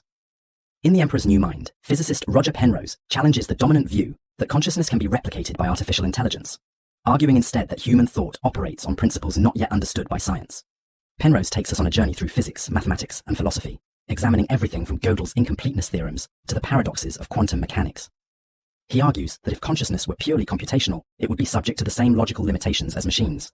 However, human intuition, creativity, and understanding seem to transcend these constraints, suggesting that something profoundly different is at play. At the heart of his argument lies quantum mechanics, particularly the mysterious nature of wave function collapse. Penrose speculates that the fundamental processes of consciousness might be tied to quantum effects occurring in the brain, an idea that remains controversial, but deeply thought-provoking. If true, it would mean that the mind is not just a program running on the hardware of the brain, but something woven into the very fabric of reality itself. This book forces you to rethink the nature of thought, intelligence, and even free will. If Penrose is right, then AI may never truly replicate human consciousness, not because of technical limitations, but because the mind itself operates on principles we have yet to discover. The Emperor's New Mind isn't just a book about physics or philosophy. It's a challenge to everything we assume about what it means to be human. Why we sleep. What if the single most powerful tool for a healthier, sharper, and longer life was something you're neglecting every night? Why We Sleep by Matthew Walker is a groundbreaking exploration of one of the most mysterious, yet essential biological functions: sleep. In a world that glorifies productivity and late-night work, Walker makes a compelling case that sleep is not a luxury, but a biological necessity, as vital as food and water. The consequences of sleep deprivation are staggering, affecting everything from memory and emotional stability to immune function and lifespan. Walker reveals how sleep enhances learning, creativity, and problem-solving, while a lack of it increases the risk of heart disease, Alzheimer's, obesity, and even cancer. He explains the two main forces governing our sleep: the circadian rhythm, which aligns with the day-night cycle, and sleep pressure, which builds throughout the day. He also dives into the different sleep stages, particularly the critical roles of deep sleep and REM sleep in repairing the body and processing emotions. One of the book's most eye-opening insights is the effect of modern society on sleep. Artificial light, caffeine, and erratic schedules have dramatically reduced the amount and quality of rest we get. Walker warns that even minor sleep deficits accumulate over time, leading to irreversible cognitive and physical damage. He dismantles the myth that we can catch up on sleep, showing that lost sleep is lost forever. This book is more than a call to sleep longer. It is a wake-up call to rethink our priorities. It challenges us to see sleep as the foundation of our well-being, not an afterthought. After reading Why We Sleep, you'll never look at bedtime the same way again. Rare Earth. We assume the universe is brimming with intelligent life, that Earth is just one of many worlds where evolution has played out. But what if we're wrong? In Rare Earth, Peter Ward and Donald Brownlee argue that complex life may be far more uncommon than we think, perhaps so rare that we are utterly alone. The book challenges the idea that the cosmos should be teeming with civilizations, pointing to a series of extraordinary circumstances that made Earth uniquely habitable. A perfectly placed moon to stabilize our climate, a gas giant like Jupiter to shield us from cosmic collisions, a precise sequence of mass extinctions and evolutionary leaps. Even plate tectonics, which reshapes continents and cycles nutrients, may be an essential factor that most planets never develop. Ward and Brownlee's argument is both unsettling and awe-inspiring. If intelligent life is vanishingly rare, what does that say about our place in the universe? Are we a cosmic accident, a fragile exception in an otherwise barren void? Or does our uniqueness make existence even more meaningful? Rare Earth isn't just about astrobiology, it's a humbling reflection on the sheer improbability of our existence. If Earth is one of the only homes for intelligence in the universe, then every moment of life here becomes even more precious. In the vast silence of space, we may be the only ones who can truly appreciate it. The interpretation of dreams. Every night, as you close your eyes and drift into sleep, another world awakens, one filled with strange symbols, forgotten memories, and impossible realities. What if these dreams weren't just random images, but messages from the depths of your own mind? In the interpretation of dreams, Sigmund Freud unveils his groundbreaking theory that dreams are the hidden language of the unconscious, revealing desires, fears, and conflicts buried beneath our waking awareness. This book didn't just change how we view dreams, it revolutionized our understanding of the human psyche itself. Freud argues that dreams serve as a gateway to the unconscious, a realm where repressed thoughts and emotions find expression in disguised forms. He introduces the idea of wish fulfillment, suggesting that even the most bizarre dream imagery is rooted in unfulfilled desires, often stemming from childhood. Using detailed case studies, he deciphers dream symbols, showing how the mind reshapes forbidden impulses into cryptic narratives. He also outlines the mechanisms of dream work, condensation, displacement, and symbolic representation, demonstrating how the unconscious mind distorts raw emotions into surreal but meaningful stories. More than just a psychological theory, the interpretation of dreams is a bold exploration of what it means to be human. It challenges us to question how much of our behavior is dictated by forces beyond our awareness. By decoding our dreams, Freud believed, we could unlock the unconscious mind, bringing buried emotions to light, and ultimately achieving deeper self-understanding. Whether or not you accept all of Freud's conclusions, his insights laid the foundation for modern psychology, shaping everything from therapy to art and literature. After reading this book, you may never see your dreams or yourself the same way again. The extended phenotype. What if genes don't just shape the bodies of the creatures that carry them, but also reach beyond shaping the world itself? In the extended phenotype, Richard Dawkins challenges our understanding of evolution by proposing a radical idea. An organism's phenotype, the physical expression of its genes, is not limited to its own body. Instead, it extends into the environment, influencing structures, behaviors, and even other creatures in ways that serve the survival of its genes. This perspective reshapes how we see life, from the tiniest parasites to the grand engineering of beaver dams. Dawkins builds on the gene-centered view of evolution, arguing that natural selection does not operate on individuals or species, but on genes themselves. These genes, in their relentless drive for survival and replication, express themselves not only through an organism's body, but through the modifications it makes to its surroundings. A spider's web, a bird's nest, even the way a parasite manipulates its host. These are not random acts of nature, but extensions of the genetic blueprint, honed over millions of years to maximize reproductive success. One of the book's most striking ideas is how this theory explains the eerie precision with which parasites alter host behavior. A parasitic worm that compels an ant to climb a blade of grass, making it easy prey for a grazing mammal, is not just an anomaly of nature. It is an example of a gene's influence stretching beyond the body of the parasite itself. These phenomena reveal that evolution's true unit of selection is not the organism, but the replicating gene, using all means necessary to ensure its continuity. The extended phenotype forces us to reconsider what it means to be an individual in the first place. If genes exert their power far beyond the bodies they inhabit, then life itself is a vast network of genetic influence, sculpting the world in ways we are only beginning to understand. The universe in a nutshell. The deepest secrets of the universe, black holes, time travel, extra dimensions, can be unraveled in the palm of your hand. In the universe in a nutshell, Stephen Hawking distills the cutting-edge theories of physics into a breathtaking journey through space, time, and the fundamental nature of reality itself. This book is not just an exploration of the cosmos, it is an invitation to rethink everything we thought we knew about existence. Hawking masterfully navigates the frontiers of modern physics, introducing concepts that stretch the limits of human imagination. He builds upon Einstein's theory of relativity and quantum mechanics, explaining how they collide in the extreme environments of black holes and the Big Bang. He discusses the possibility of parallel universes, higher dimensions beyond our perception, and even the tantalizing idea that time itself may not be as rigid as we believe. With clarity and wit, he walks us through the mind-bending implications of string theory, M theory, and the search for a theory of everything, a single, unifying framework that could explain the entirety of existence. Unlike traditional science books, The Universe in a Nutshell is filled with stunning illustrations that bring these abstract ideas to life, making it accessible even to those without a background in physics. Yet its impact goes far beyond the scientific. It challenges us to grapple with the vastness of the cosmos and our fleeting place within it. This book is a gateway to the deepest mysteries of the universe, offering a glimpse into the profound beauty and complexity of reality. Reading it is like standing at the edge of infinity, peering into a realm where the ordinary rules of existence no longer apply. It is a reminder that, despite our smallness, the human mind is capable of grasping the most extraordinary truths of the cosmos. Nicomachean Ethics. What does it mean to live a good life? In Nicomachean Ethics, Aristotle embarks on one of the most profound explorations of human purpose, virtue, and happiness ever written. He doesn't offer rigid moral rules, but instead provides a guide for cultivating character, making wise choices, and achieving true fulfillment. At the heart of his philosophy is the concept of eudaimonia, often translated as flourishing or the highest good, which is not merely pleasure or wealth, but a deeply meaningful life rooted in virtue. Aristotle argues that virtue is not something we are born with, nor is it a set of abstract ideals. Instead, it is a habit, one that must be practiced through action and refined by reason. He introduces the golden mean, the idea that every virtue lies between two extremes. Courage, for example, is the balance between recklessness and cowardice. He believes that moral excellence is achieved by developing these virtues through experience, self-reflection, and a commitment to reason. Unlike fleeting pleasures, true happiness arises from living in alignment with our highest potential, continuously striving for wisdom and ethical integrity. But Aristotle does not stop at personal ethics. He sees human beings as inherently social creatures, arguing that a good life is not lived in isolation, but in a well-ordered society. Friendship, justice, and civic engagement are not just accessories to happiness, they are essential to it. By cultivating strong moral character and engaging in meaningful relationships, we create not only a better life for ourselves, but a better world for those around us. The Nicomachean Ethics is more than just philosophy. It is a roadmap for becoming the best version of ourselves. It challenges us to ask, what kind of person do I want to be? And more importantly, what kind of life is truly worth living? The sickness unto death. The worst kind of suffering may not be physical pain, but a sickness of the soul, one that most people don't even realize they have. In The Sickness Unto Death, Søren Kierkegaard argues that the greatest torment is not death itself, but despair. An internal, silent crisis that eats away at a person's very existence. Unlike a sickness of the body, this illness is far more insidious because it is rooted in the nature of selfhood itself. Kierkegaard sees the self as a tension between the finite and the infinite, the earthly and the eternal. To exist fully, one must properly relate to oneself and to God. But when this relationship is broken, despair emerges.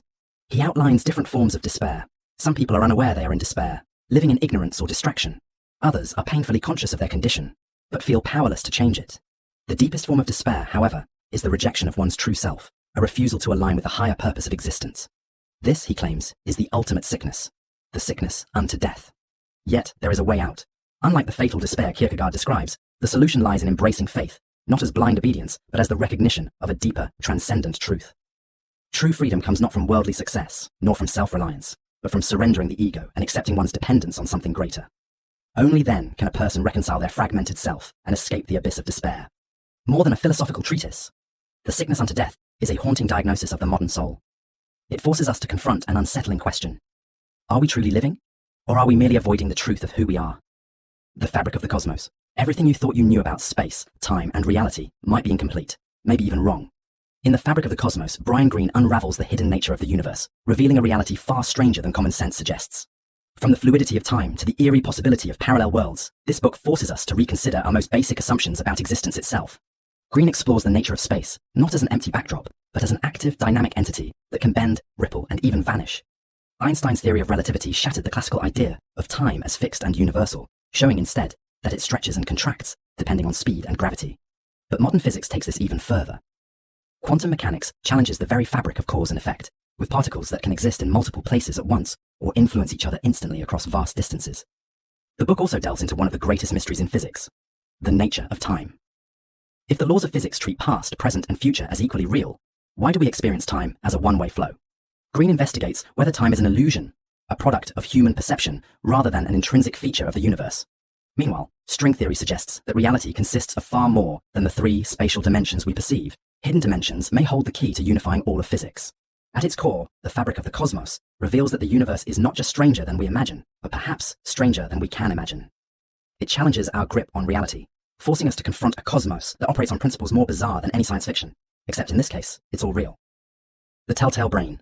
Everything that makes you you, your thoughts, your creativity, your sense of self, may be the result of hidden patterns firing within the folds of your brain.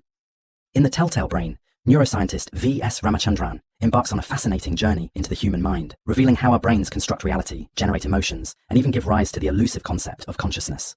Through groundbreaking research and captivating case studies, this book offers a radical new understanding of what it means to be human.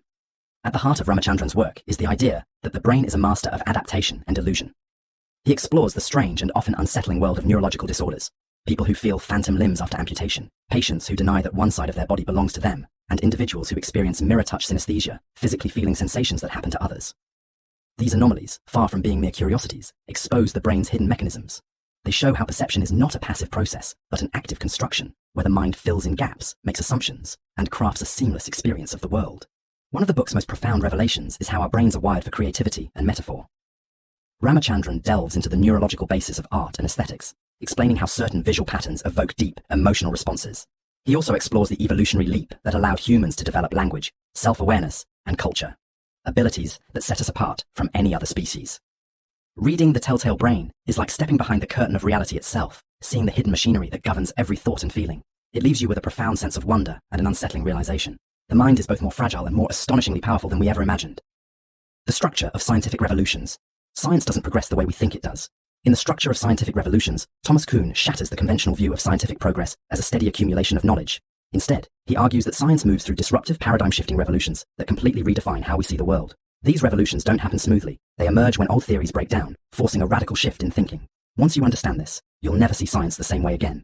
Kuhn's key idea is the paradigm shift, a fundamental change in the basic assumptions of a scientific field. Normal science operates within an accepted framework, solving puzzles and refining existing theories. But when anomalies accumulate, when evidence no longer fits, the entire framework is questioned. Suddenly, what once seemed certain becomes obsolete, and a new paradigm takes its place. Think of how Copernicus replaced the Earth-centered universe, or how Einstein overturned Newtonian physics. These weren't just small adjustments, they were complete transformations in our understanding of reality. More unsettling is Kuhn's claim that scientific truth isn't discovered in a straightforward, objective manner. Instead, science is shaped by human perspectives, social influences, and historical contexts. A new paradigm isn't necessarily more true in an absolute sense. It simply becomes the new lens through which scientists interpret data. This means that what we consider truth is, in part, a product of our collective mindset, not just raw facts. The structure of scientific revolutions doesn't just change how we think about science, it changes how we think about knowledge itself. It forces us to question whether progress is as objective as we believe and reveals the deep, often invisible forces that shape the way we understand the world. Being and nothingness. What if the greatest burden of human existence is also its greatest freedom? In Being and Nothingness, Jean-Paul Sartre delivers a profound exploration of what it means to be human, what it means to exist in a world without predetermined meaning, where consciousness itself is both a gift and a curse. This book is not just a philosophical treatise, it is an existential awakening, forcing us to confront the unsettling reality that we are condemned to be free. Sartre argues that human existence is defined by a fundamental divide, being in itself and being for itself. Objects, like a rock or a chair, simply exist. They are what they are. But human beings are different. Our consciousness introduces a dimension of negation, of nothingness, allowing us to imagine possibilities beyond what we are in the present. This is both liberating and terrifying, because it means that we alone are responsible for shaping our identity. There is no external force, no divine plan to dictate who we must become. We are free, and that freedom is absolute. But with freedom comes anguish. We long for stability, for a fixed identity, yet every attempt to define ourselves through career, relationships, or social roles is ultimately a self-deception. Sartre calls this bad faith, the act of pretending we are bound by circumstances, denying our radical freedom. A waiter who insists he is just a waiter, a lover who clings to an unchanging idea of their partner. These are examples of people avoiding the burden of choice. By exposing the illusions we create to avoid responsibility, Being and Nothingness forces us to confront the raw truth of existence. It is an unsettling yet empowering realization. Life has no inherent meaning except for what we choose to give it. And in that void, in that nothingness, lies our greatest power, the power to become whoever we dare to be. The logic of scientific discovery. Everything you believe about scientific truth might be wrong. The Logic of Scientific Discovery by Karl Popper challenges the very foundation of how we understand knowledge, offering a revolutionary approach to the philosophy of science. Rather than viewing science as a steady accumulation of proven facts, Popper argues that true scientific progress comes not from verification, but from falsification, the relentless testing of ideas to expose their weaknesses. This shift changes everything, redefining how we separate real science from mere speculation. At the heart of Popper's argument is the concept of falsifiability. A theory, no matter how elegant or widely accepted, is only scientific if it can be tested and potentially proven false. This principle directly opposes the classical view that science advances by accumulating evidence to confirm theories. Instead, Popper shows that the strength of a theory lies in its ability to withstand rigorous attempts to disprove it. This is why genuine scientific ideas evolve over time, not because they are proved right, but because weaker theories are continuously discarded in favor of stronger ones. Popper's ideas hold profound implications for fields beyond science. His philosophy dismantles dogmatic thinking and demands intellectual humility. It warns against blindly accepting ideas just because they seem to fit the evidence. In an age where misinformation spreads rapidly, Popper's method teaches us to question, test, and refine our understanding of reality rather than passively accepting what seems true. Ultimately, the logic of scientific discovery is not just about science, it's about thinking itself. It equips us with the tools to separate reason from ideology, skepticism from cynicism, and progress from illusion.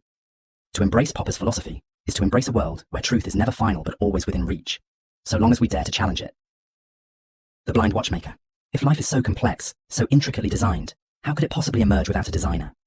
This question has puzzled thinkers for centuries, but in The Blind Watchmaker, Richard Dawkins presents a compelling answer: evolution by natural selection.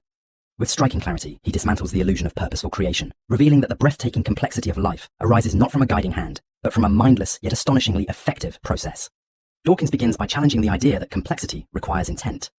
Many assume that intricate biological structures, like the eye or the wing, must have been consciously designed because their components work together with such precision. But evolution, he argues, builds complexity incrementally, step by step, through countless tiny variations. Each beneficial change is preserved and refined over generations, creating organisms that appear as if they were designed, yet without a designer. This process, acting over millions of years, is the blind watchmaker of nature. Using vivid examples, Dawkins illustrates how natural selection sculpts life in ways that seem almost magical.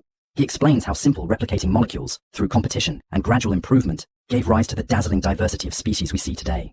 He also tackles common misconceptions, such as the idea that evolution is random, clarifying that while mutations may be chance occurrences, selection itself is anything but random. Ultimately, the blind watchmaker reshapes how we see life itself. It replaces the comforting notion of intentional creation with something even more extraordinary: the realization that mindless natural forces, acting over vast stretches of time, can produce forms of unimaginable complexity. Evolution is not just a theory, it is the story of how everything that lives came to be, and in understanding it, we gain a deeper appreciation for the true marvel of existence. The phenomenology of spirit. Your entire understanding of reality, your sense of self, your beliefs, your perception of the world, is not a fixed truth, but a journey. In the phenomenology of spirit, G.W.F. Hegel takes us on a profound intellectual odyssey, showing that consciousness is not static, but unfolds through a dynamic process of self-discovery. This book is not just a work of philosophy, it is an invitation to witness the evolution of human thought itself, from the simplest awareness to the deepest self-realization. At the core of Hegel's masterpiece is the idea that knowledge and self-awareness emerge through struggle. He introduces the famous master-slave dialectic, a concept that reveals how identity is shaped by recognition from others. Two beings encounter each other, each seeking dominance. One submits, the other rules, but in doing so, the master ironically becomes dependent on the slave for validation. This tension is not just a social dynamic, it is a metaphor for the way all ideas and identities develop through contradiction and resolution. Hegel also presents the concept of the dialectic, a process where ideas collide, challenge each other, and give rise to something new. Every stage of consciousness contains its own limitations, and through confronting those limits, thought evolves. From sensory experience to reason, from morality to absolute knowledge, the journey of spirit is one of constant transformation. The self does not simply find truth, it must actively become it. Reading. The phenomenology of spirit is like watching the universe wake up to itself. It is a book that demands patience, but in return, it offers a vision of reality as a living, unfolding process. One in which every struggle, every contradiction, and every moment of doubt is not an obstacle, but a necessary step toward greater understanding. Practical ethics. Doing what feels right isn't always what's truly ethical. In Practical Ethics, Peter Singer forces us to confront some of the most difficult moral questions of our time, challenging assumptions about life, death, and our responsibilities toward others. His approach isn't based on tradition or emotion, but on a strict, logical framework that asks, how can we maximize well-being and minimize suffering? The answers are often unsettling, but they demand our attention. At the core of Singer's argument is utilitarianism, the idea that ethical decisions should be based on their consequences. He applies this principle to real-world issues, dismantling conventional morality with uncompromising logic. Should we prioritize human lives over animal suffering when we have no rational justification for doing so? Is it ethical to spend money on luxuries while millions starve? If we can prevent immense suffering with minimal personal sacrifice, are we morally obligated to do so? Singer doesn't just ask these questions. He answers them with a clarity that makes evasion nearly impossible. Perhaps most controversial is his discussion of life and death.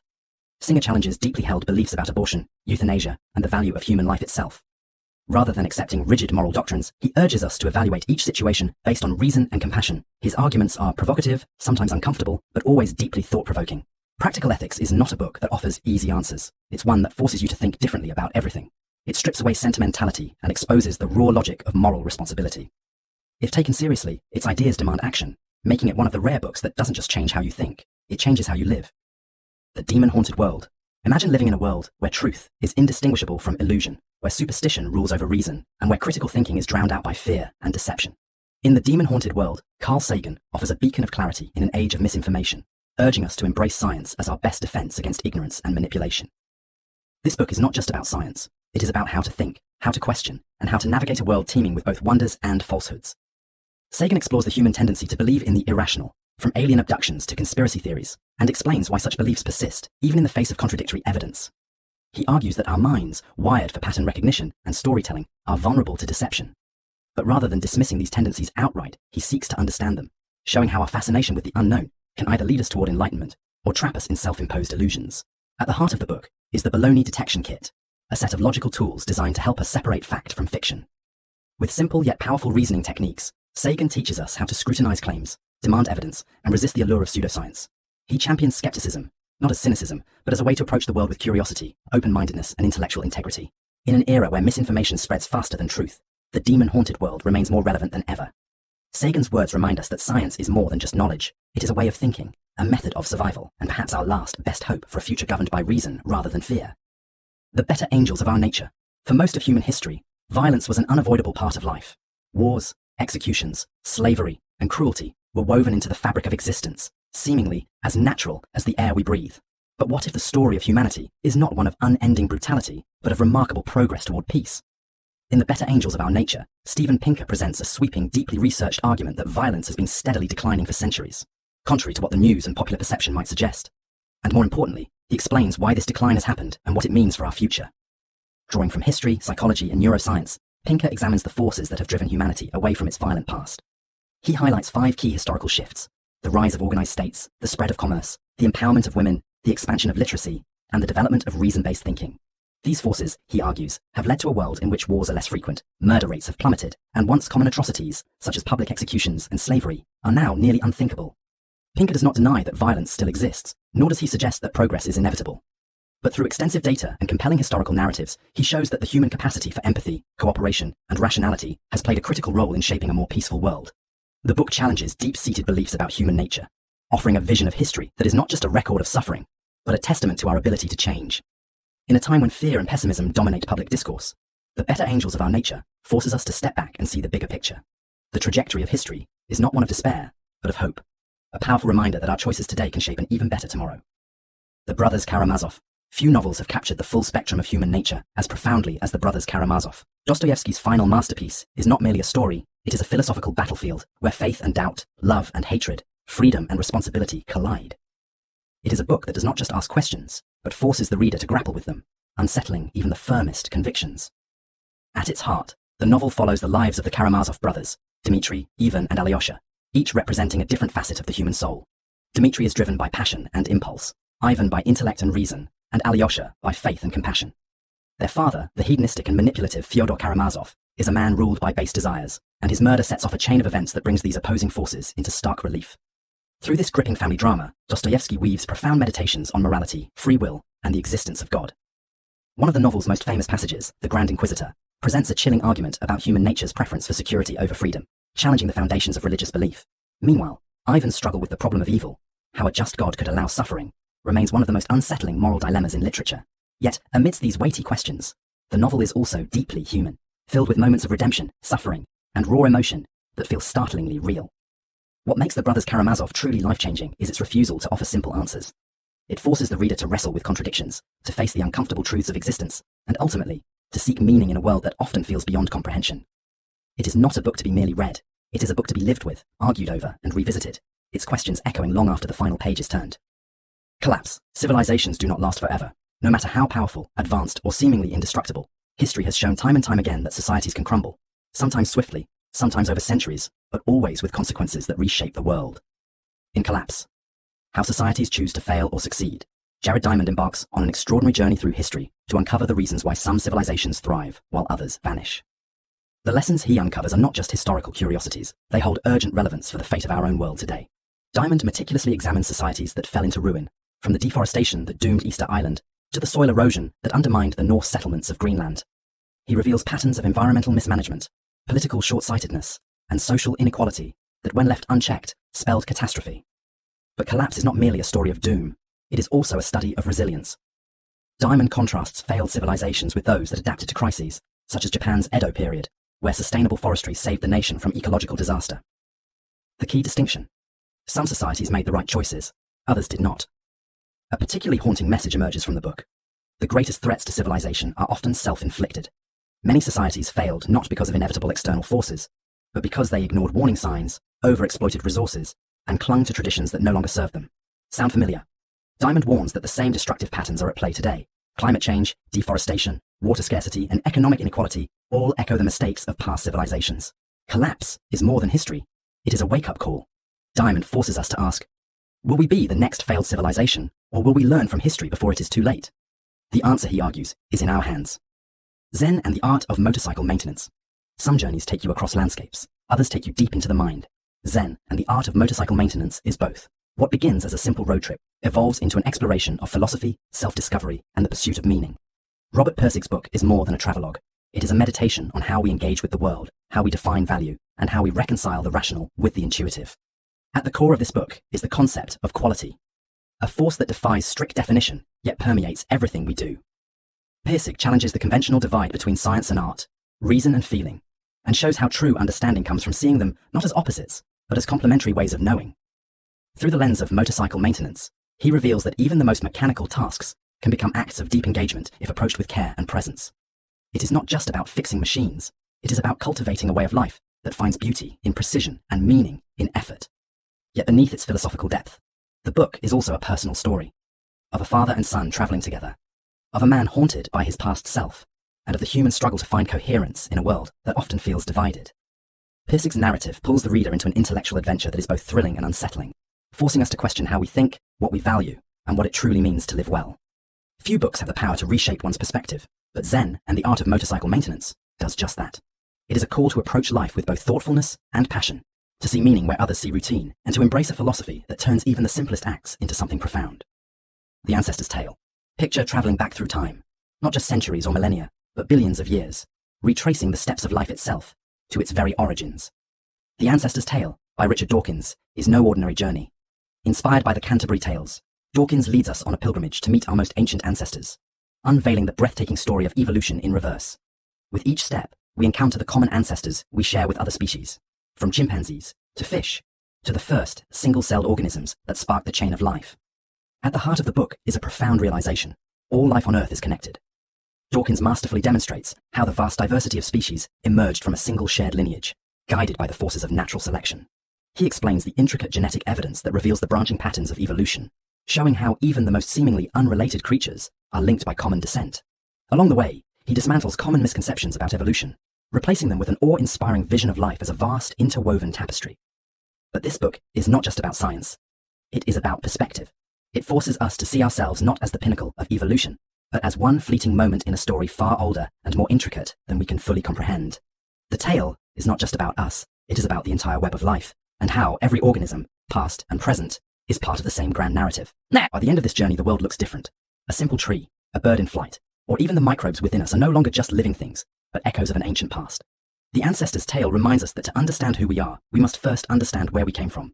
A story written not in ink, but in the very fabric of our DNA. The Tao of Physics. For centuries, science and spirituality have been seen as opposing forces, one rooted in cold, hard logic, the other in mystery and intuition. But what if they were not so different after all? In the Tao of Physics, Fritjof Capra makes a bold and mesmerizing claim: the discoveries of modern physics echo the wisdom of ancient Eastern philosophy. This is not just a book about science or religion. It is about the fundamental nature of reality itself. Capra takes us on a journey through the strange and counterintuitive world of quantum mechanics and relativity, showing how the principles of modern physics, interconnectedness, paradox, and uncertainty, mirror the teachings of Taoism, Buddhism, and Hinduism.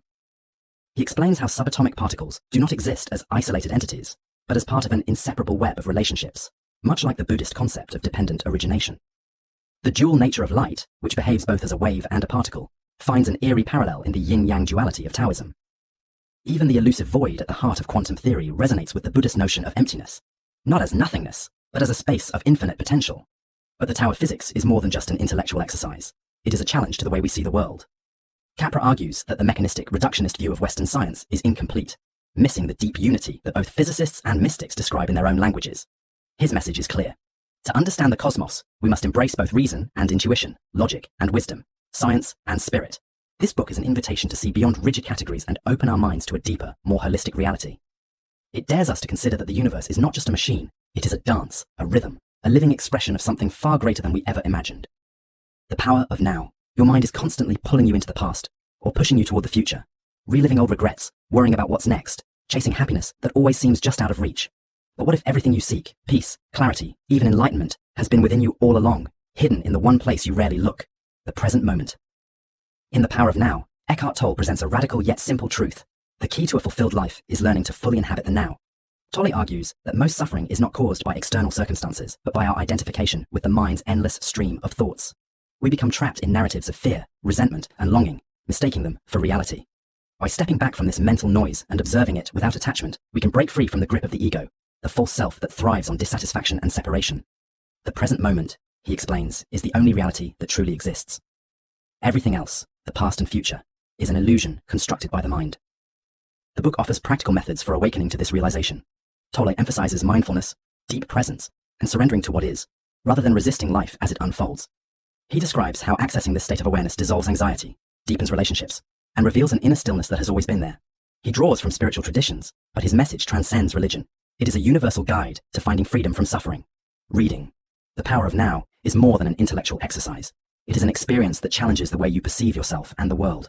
If taken seriously, its insights have the potential to dismantle the very foundation of stress, fear, and self-doubt, leaving in their place a profound sense of peace and presence that cannot be shaken.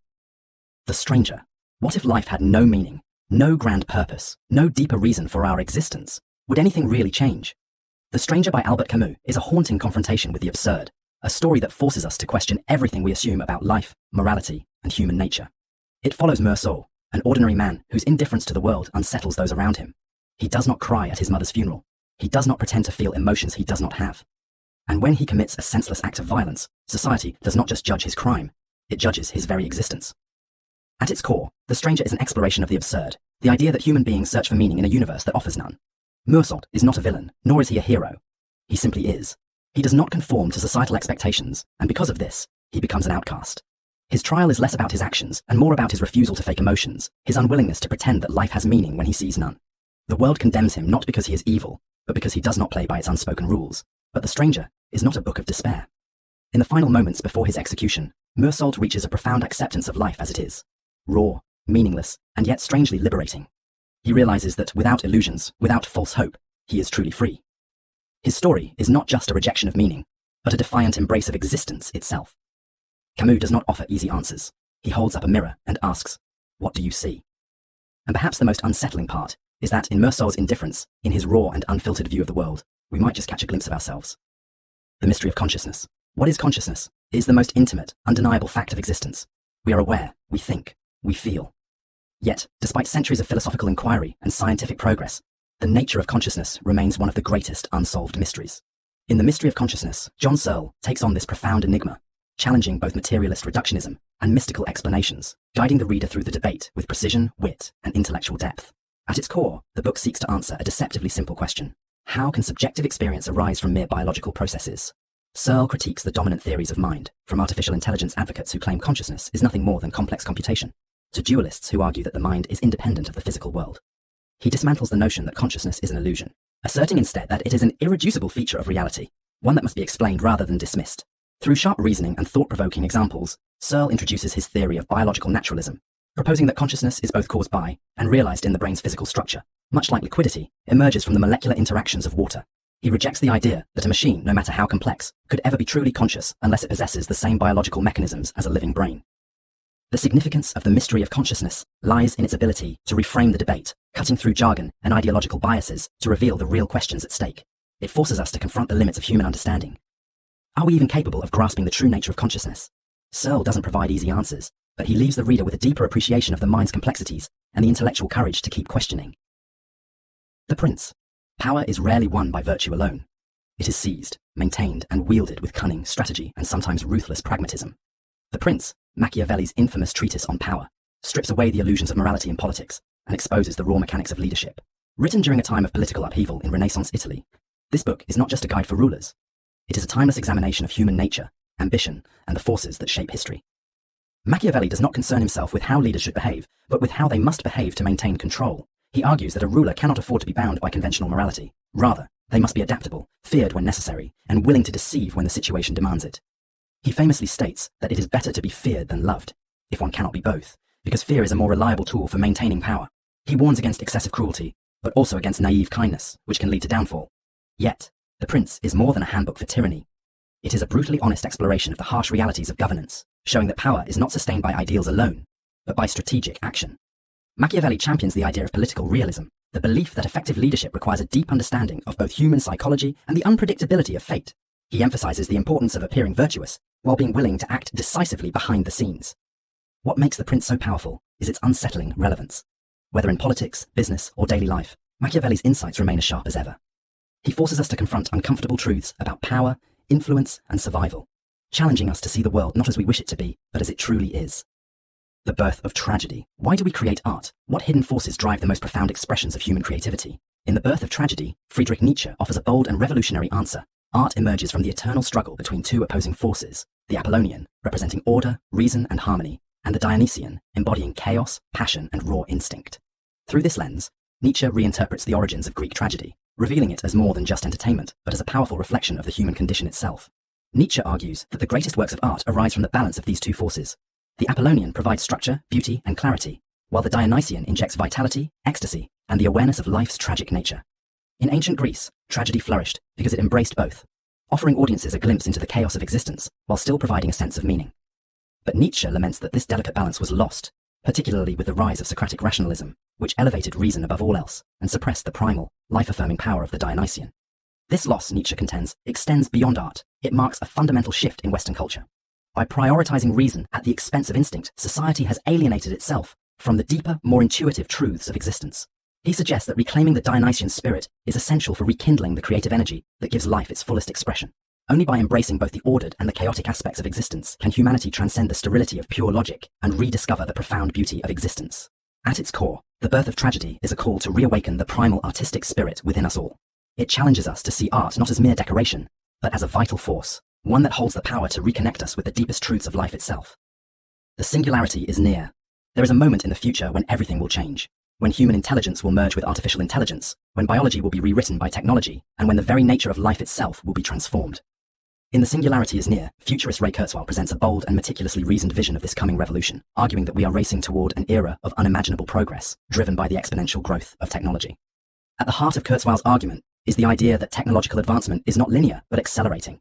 Computing power, artificial intelligence, biotechnology, and nanotechnology are evolving at an ever faster pace, leading to a moment, the singularity, when machines will surpass human intelligence. But rather than viewing this as a dystopian nightmare, Kurzweil sees it as an opportunity. A future in which humans transcend biology, merging with AI to become something more than we ever thought possible. Immortality, limitless intelligence, and an existence unbound by traditional constraints may no longer be science fiction, but an inevitable next step. Kurzweil supports his claims with detailed projections and historical data, showing how past technological revolutions, from the printing press to the internet, were just early signs of this accelerating trend. He explores how AI will reshape industries, how nanobots could repair and enhance our bodies at the cellular level, and how brain-computer interfaces might allow human consciousness to exist beyond the biological brain. The book forces us to ask profound questions. What does it mean to be human? How will society adapt to intelligence beyond its control? And are we prepared for a world where the line between organic life and machine intelligence dissolves? More than a prediction, The Singularity is Near is a challenge to rethink the future. Not as something that will happen to us, but as something we have the power to shape. If Kurzweil is right, the choices we make today will determine whether we become obsolete or evolve into something greater than we ever imagined. The Analects. What does it mean to live a good life? How can one cultivate wisdom, virtue, and harmony in a world of chaos? The Analects, a collection of the teachings and conversations of Confucius, has guided philosophers, rulers, and ordinary people for over 2,000 years. More than just a historical text, it is a profound blueprint for ethical living, offering timeless lessons on morality, leadership, and self-cultivation. At its core, the Analects teaches that true wisdom is not found in abstract theories, but in the way we treat others, the discipline we cultivate within ourselves, and the sense of duty we uphold towards society. Confucius emphasizes the concept of ren, a deep sense of humanness, compassion, and benevolence. He argues that virtue is not innate, but must be actively practiced through daily actions. from respecting one's parents to leading with integrity. Social harmony, he insists, does not come from rigid laws, but from individuals embodying moral excellence. In his view, a great leader does not rule through force, but through virtue, inspiring others to follow naturally. This idea of governance through moral example remains just as relevant in today's world, where power is too often wielded without responsibility. Yet the Analects is not just about leadership, it is about the inner life of the individual. Confucius teaches that wisdom begins with self-awareness. He warns against arrogance, encourages constant learning, and urges people to seek improvement rather than perfection. His words push us to ask, are we living with integrity? Are we fulfilling our responsibilities to others? Are we striving to be better than we were yesterday? Though written in ancient China, the wisdom of the Analects transcends time and culture. It reminds us that character is destiny and that true fulfillment is not found in wealth or power, but in the pursuit of virtue and understanding. The Black Swan. Imagine if everything you thought you knew about risk, prediction, and success was wrong. What if the most important events in history, those that shape economies, revolutions, and even your own life, were completely unpredictable? In The Black Swan, Nassim Nicholas Taleb dismantles our illusions of certainty, arguing that the most significant changes in the world are driven not by what we can foresee, but by rare, unexpected events that defy conventional wisdom. A black swan is an event that is highly improbable, massively impactful, and only seems obvious in hindsight. From the rise of the internet to financial crashes, from the 9/11 attacks to the emergence of billion-dollar companies, history is shaped not by steady, predictable progress, but by sudden, game-changing shocks. The problem? Humans are wired to see patterns, to believe we can anticipate the future based on the past.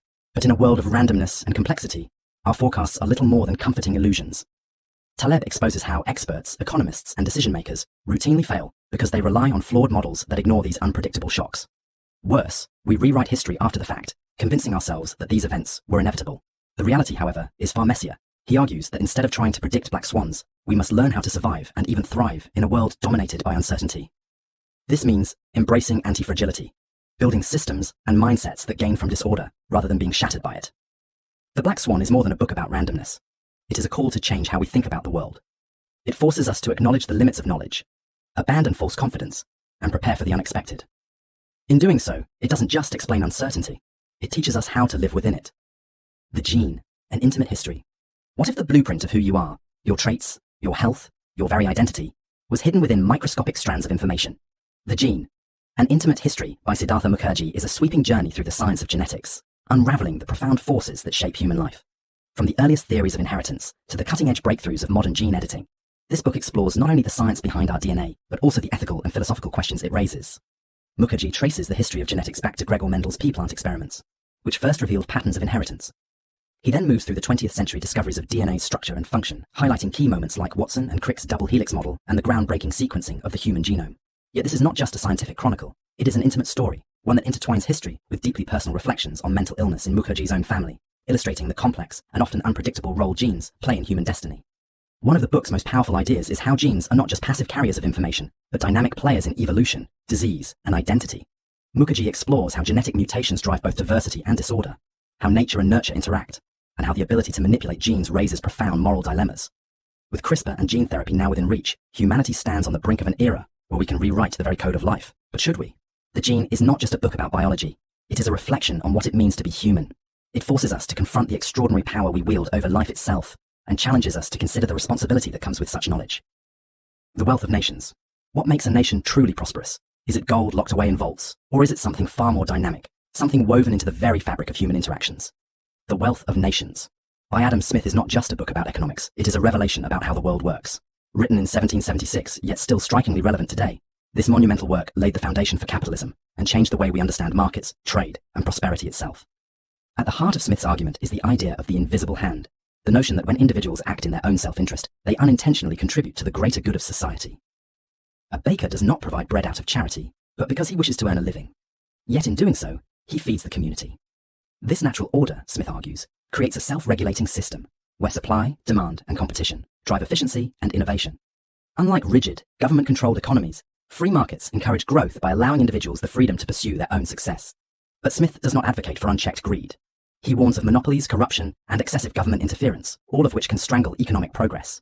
He champions the division of labor, showing how specialization, each worker focusing on a specific task, leads to increased productivity and wealth.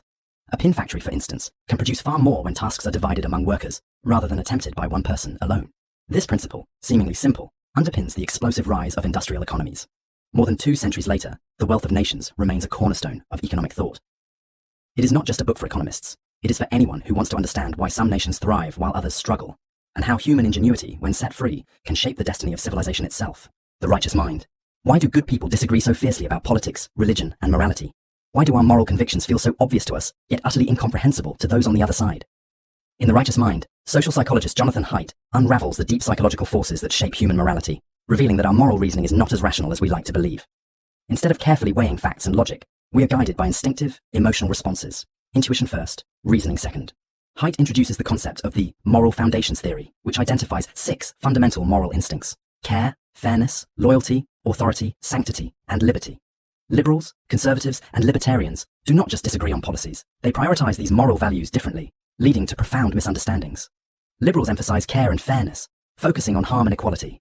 Conservatives balance all 6 values, placing more weight on loyalty, authority, and sanctity. Libertarians, meanwhile, elevate liberty above all else, distrusting authority in favor of individual freedom. These moral matrices explain why political and ideological debates often feel like people speaking different moral languages. But Haidt goes even further, showing that our moral instincts are not just cultural, but deeply rooted in evolution.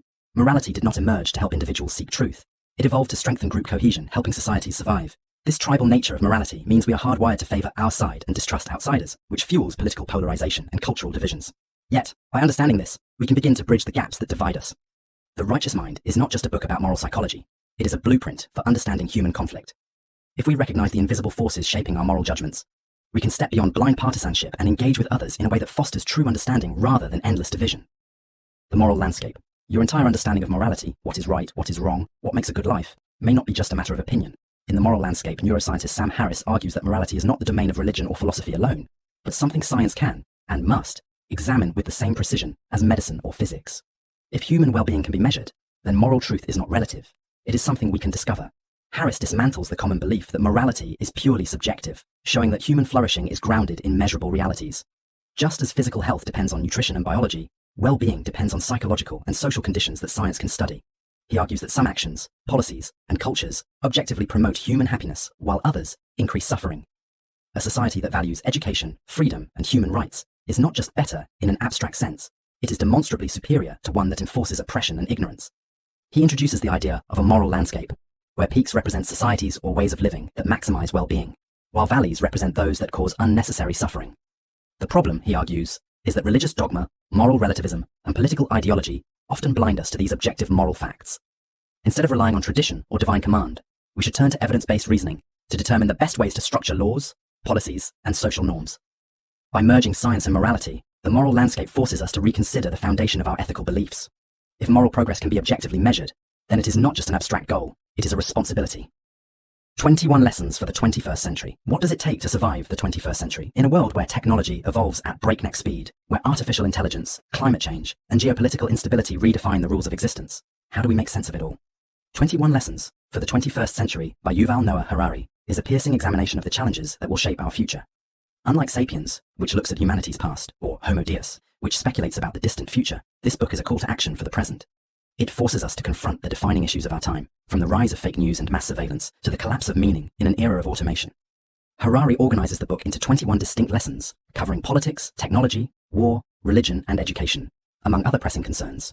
He warns that liberal democracy is no longer the unchallenged global force it once was, as nationalism and authoritarianism gain momentum.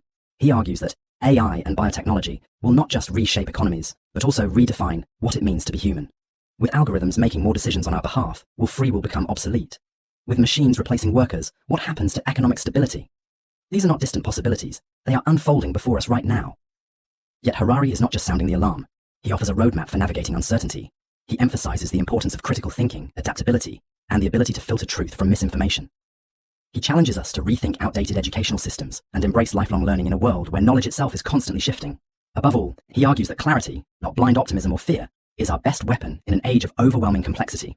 In the end, 21 Lessons for the 21st Century is a wake-up call, urging us to engage with the forces shaping our world before they shape us. It does not offer easy answers, but it provides the intellectual tools needed to survive and perhaps even thrive in the decades ahead. The road to reality. What if the deepest secrets of the universe could be laid out before you, revealing an intricate web connecting the tiniest particles to the vast fabric of space-time?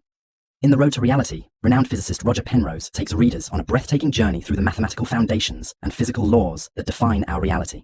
This is not just a book about physics. It is an invitation to glimpse the profound structure of existence itself. Penrose begins by introducing the essential mathematical tools needed to navigate the cosmos, from complex numbers to manifolds and tensors. These are not just abstract concepts. They are the language of reality, the very framework through which we understand the universe. Building upon this foundation, he unpacks the great revolutions of modern physics, Einstein's relativity, the bizarre probabilities of quantum mechanics, and the deep conflicts that arise when these theories collide. He grapples with paradoxes that challenge our understanding, such as the incompatibility between the smoothness of spacetime and the uncertainty of quantum particles, and questions whether our current models are truly complete. What sets The Road to Reality apart is its fearless critique of mainstream physics. Penrose challenges widely accepted interpretations of quantum mechanics, proposing his own ideas on wave function collapse, and even speculating on the role of consciousness in measurement. He explores alternative frameworks, including twistor theory, a mathematical approach he developed to rethink the fundamental nature of space and time. Unlike many popular science books, which simplify or speculate wildly, Penrose's work remains deeply rigorous, demanding intellectual engagement while rewarding readers with a richer, more nuanced understanding of the cosmos.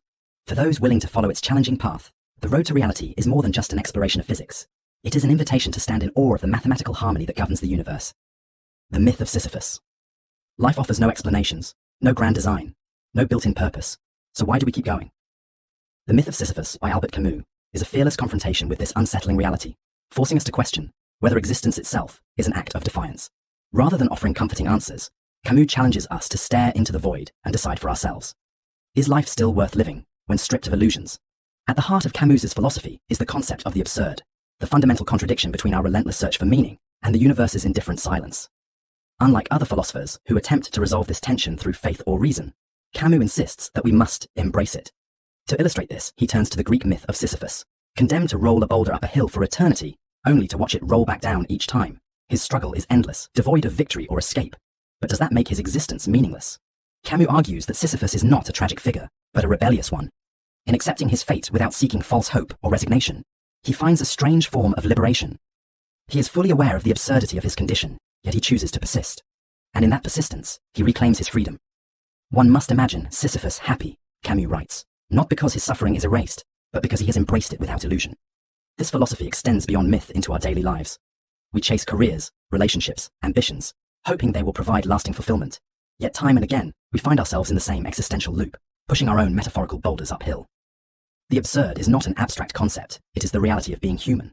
But instead of succumbing to despair, Camus challenges us to revolt, not through resignation or escape, but by living fully, without expecting the universe to justify itself.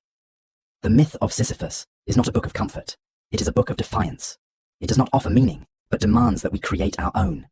In embracing the absurd, we reclaim our power. And in that moment of realization, existence is no longer a burden, it becomes a choice. The Master and His Emissary, the way we understand the world may be fundamentally broken. In The Master and His Emissary, Ian McGilchrist presents a groundbreaking exploration of the human brain and its far-reaching consequences for society. This is not just another book about left brain versus right brain. It is an urgent warning that civilization itself is being shaped, and perhaps distorted, by the dominance of one hemisphere over the other. McGilchrist argues that the brain is divided into two distinct modes of perception. The right hemisphere, the master, sees the world as a rich, interconnected whole, embracing nuance, meaning, and the complexity of human experience. The left hemisphere, the emissary, focuses on categorization, abstraction, and control, reducing reality to a set of manipulable parts. Both are essential, but something has gone terribly wrong. Over centuries, the left hemisphere has seized power, narrowing human vision, prioritizing efficiency over wisdom, and eroding our ability to engage with the world in a deeply meaningful way. This imbalance, McGilchrist suggests, is reflected everywhere. In modern science, which often reduces life to mechanical processes. In politics, which prioritizes rigid ideologies over human complexity. And in technology, which isolates us from lived experience. By overvaluing analysis and disregarding intuition, we have built a society that is increasingly fragmented, disconnected, and unable to grasp the full depth of existence. This is not just a theory, it is a call to awareness. Understanding the battle between these two ways of knowing may be the key to reclaiming a more balanced, meaningful life. The Master and His Emissary challenges us to see beyond our intellectual blind spots, urging us to restore the harmony that has been lost. The question is, will we listen before it's too late? The denial of death. We spend our lives building, striving, and searching for meaning, yet beneath it all lurks a truth we refuse to fully confront. We are going to die. In The Denial of Death, Ernest Becker delivers a staggering revelation. Human civilization itself is built on the unconscious fear of mortality. Every belief system, every ambition, and even our very sense of self is, in some way, an attempt to escape the unbearable awareness of our own impermanence. Becker argues that while we share a biological existence with animals, we are unique in our ability to reflect on our mortality. This awareness creates an unbearable contradiction. We are creatures who yearn for significance, yet we are finite, fragile, and destined to be forgotten. To cope, We construct symbolic worlds that promise transcendence. Whether through religion, art, nationhood, or even the pursuit of wealth and status, we seek ways to convince ourselves that we matter, that our existence has meaning beyond the grave. Yet this denial of death is both our greatest strength and our deepest flaw. It drives us to create, to achieve, to love, but it also fuels fanaticism, war, and a desperate need to prove that our chosen path is the correct one. Becker explores how human beings latch onto cultural immortality projects, attempts to outlive our physical selves through legacy, ideology, or heroism. The tragedy, however, is that no illusion can fully shield us from the truth. The more we deny death, the more it controls us. But if we accept this truth, what then? Becker does not offer easy comfort, but he does hint at a path forward. A life lived with courage, one where we acknowledge our insignificance, yet strive to create meaning anyway. Not as a shield against death, but as an act of defiance in the face of it. The age of surveillance capitalism. There was a time when our personal thoughts, habits, and desires were our own. That time is over. In the age of surveillance capitalism, Shoshana Zuboff exposes the hidden economic system that has transformed human experience into a raw material for profit. In this new age, the most valuable resource isn't oil or gold. It's you. Zuboff traces how tech giants, led by companies like Google and Facebook, pioneered a radical shift in capitalism. Unlike traditional businesses that profit by selling goods or services, surveillance capitalists extract behavioral data, your clicks, searches, locations, and even emotions, then use it to predict and manipulate your future actions. Every app, every website, and every smart device is a silent observer, feeding a system designed to control human behavior at scale. The book reveals how this new power dynamic has eroded privacy, freedom, and democracy itself. Companies no longer just respond to our needs, they shape them, nudging us toward decisions that maximize their profits. Algorithms determine what we see, what we buy, and even how we vote. The result is an invisible architecture of influence, one that exploits psychological vulnerabilities to keep us engaged, addicted, and predictable. Yet Zuboff argues, this is not an inevitable future. Surveillance capitalism is not a law of nature. It is a choice made by corporations and governments, one that can be challenged and reversed. But to do so, we must first recognize the reality we live in. This book is not just a warning, it is a wake-up call. It forces us to confront an uncomfortable truth. In the digital age, freedom will not be lost in one sweeping moment. It will disappear click by click unless we fight to reclaim it. The information. Before humanity tamed fire, built cities, or sent rockets into space, we did something far more fundamental. We communicated. In The Information, James Gleick unravels the astonishing history of how information has shaped civilization, from the earliest spoken languages to the digital age that now defines our world. But this is not just a history of communication. It is the story of how information itself, as a measurable and powerful force, has transformed reality. Gleick begins by tracing the origins of language, writing, and the first methods of recording knowledge. From the invention of the alphabet to the printing press, each leap forward in communication has reshaped human thought, accelerating progress in ways our ancestors could never have imagined. But the book's most profound insight comes with the realization that information is not just something we create. It is a fundamental structure of the universe. Mathematics, genetics, quantum mechanics, and even consciousness itself can be understood as systems of information processing. One of the book's most striking revelations is how the modern world is built upon a hidden revolution, the rise of information theory. The work of Claude Shannon, the father of digital communication, introduced a new way of thinking about knowledge, reducing language, images, and even DNA to binary code. This breakthrough paved the way for computers, artificial intelligence, and the vast networks that now define our existence. Every message we send, every search we make, every decision we take is part of an invisible web of information that connects, influences, and shapes us in ways we barely comprehend. In the end, the information is not just about history. It is about what it means to live in an age where data is more abundant than ever.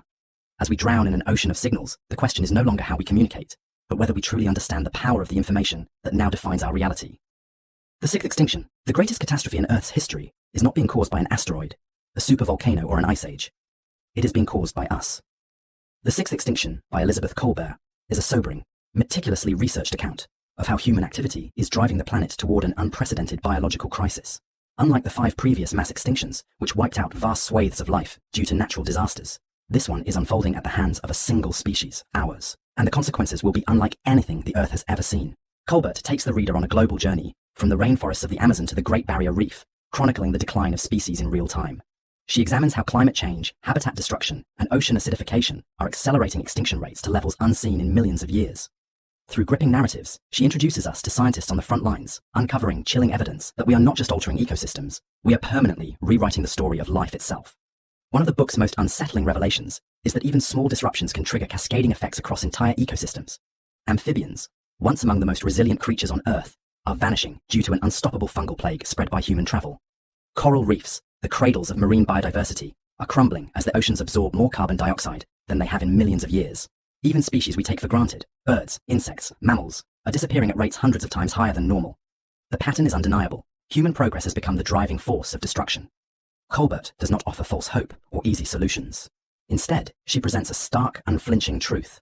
We are shaping the future of the planet in ways we barely comprehend. Whether humanity will recognize its role in this crisis before it is too late remains an open question. But the sixth extinction leaves no doubt. This is a turning point in Earth's history, and we are the ones writing its next chapter. The vital question: life is not just a product of chemistry, it is shaped by energy. In The Vital Question, biochemist Nick Lane takes on one of the deepest mysteries in science: why life is the way it is.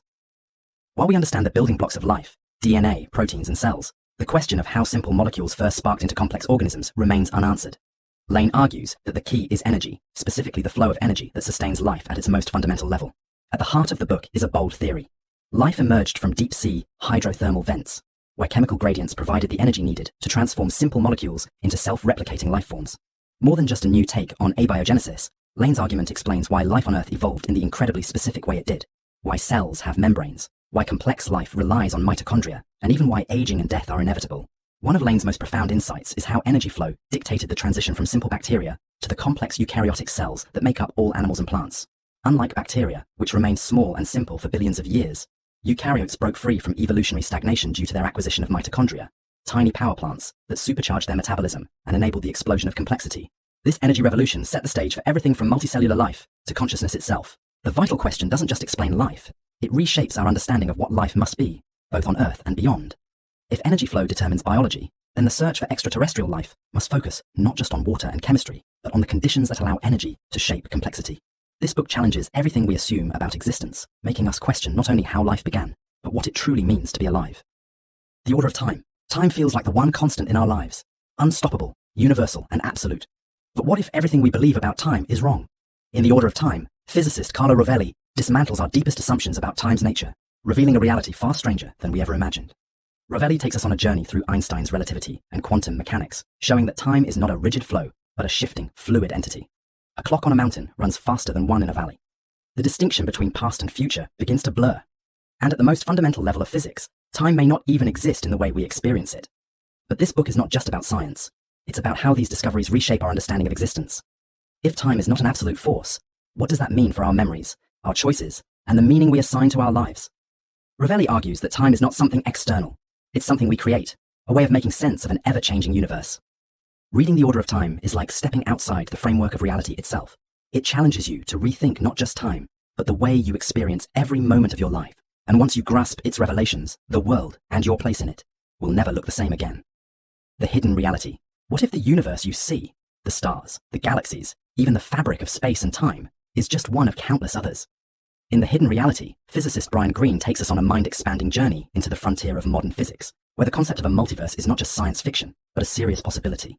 If true, this idea would upend our very understanding of existence, forcing us to reconsider what it means to be part of reality itself. Greene explores multiple theories that suggest our universe may be just one among many. Some arise from the mathematics of quantum mechanics, where every possible outcome of an event could be realized in separate, branching universes. Others emerge from string theory, which posits extra spatial dimensions hidden beyond our perception, dimensions that could house entire parallel worlds. Cosmology, too, offers its own evidence. If space is infinite, then somewhere, far beyond our cosmic horizon, there may be an exact copy of you, reading this very sentence. But the book does more than just present wild possibilities. It methodically walks through the science that makes them plausible. Greene explains how inflationary cosmology suggests endless universes bubbling into existence, and how holographic principles hint that our three-dimensional reality might be a mere projection of a deeper, underlying structure. Through clear and engaging language, he transforms mind-bending physics into an intellectual adventure, making us question the very nature of existence. If reality is far more vast and complex than we ever imagined, what does that mean for our place within it? The Hidden Reality invites us to step beyond the boundaries of what we once thought possible, challenging us to see the universe and ourselves in an entirely new way.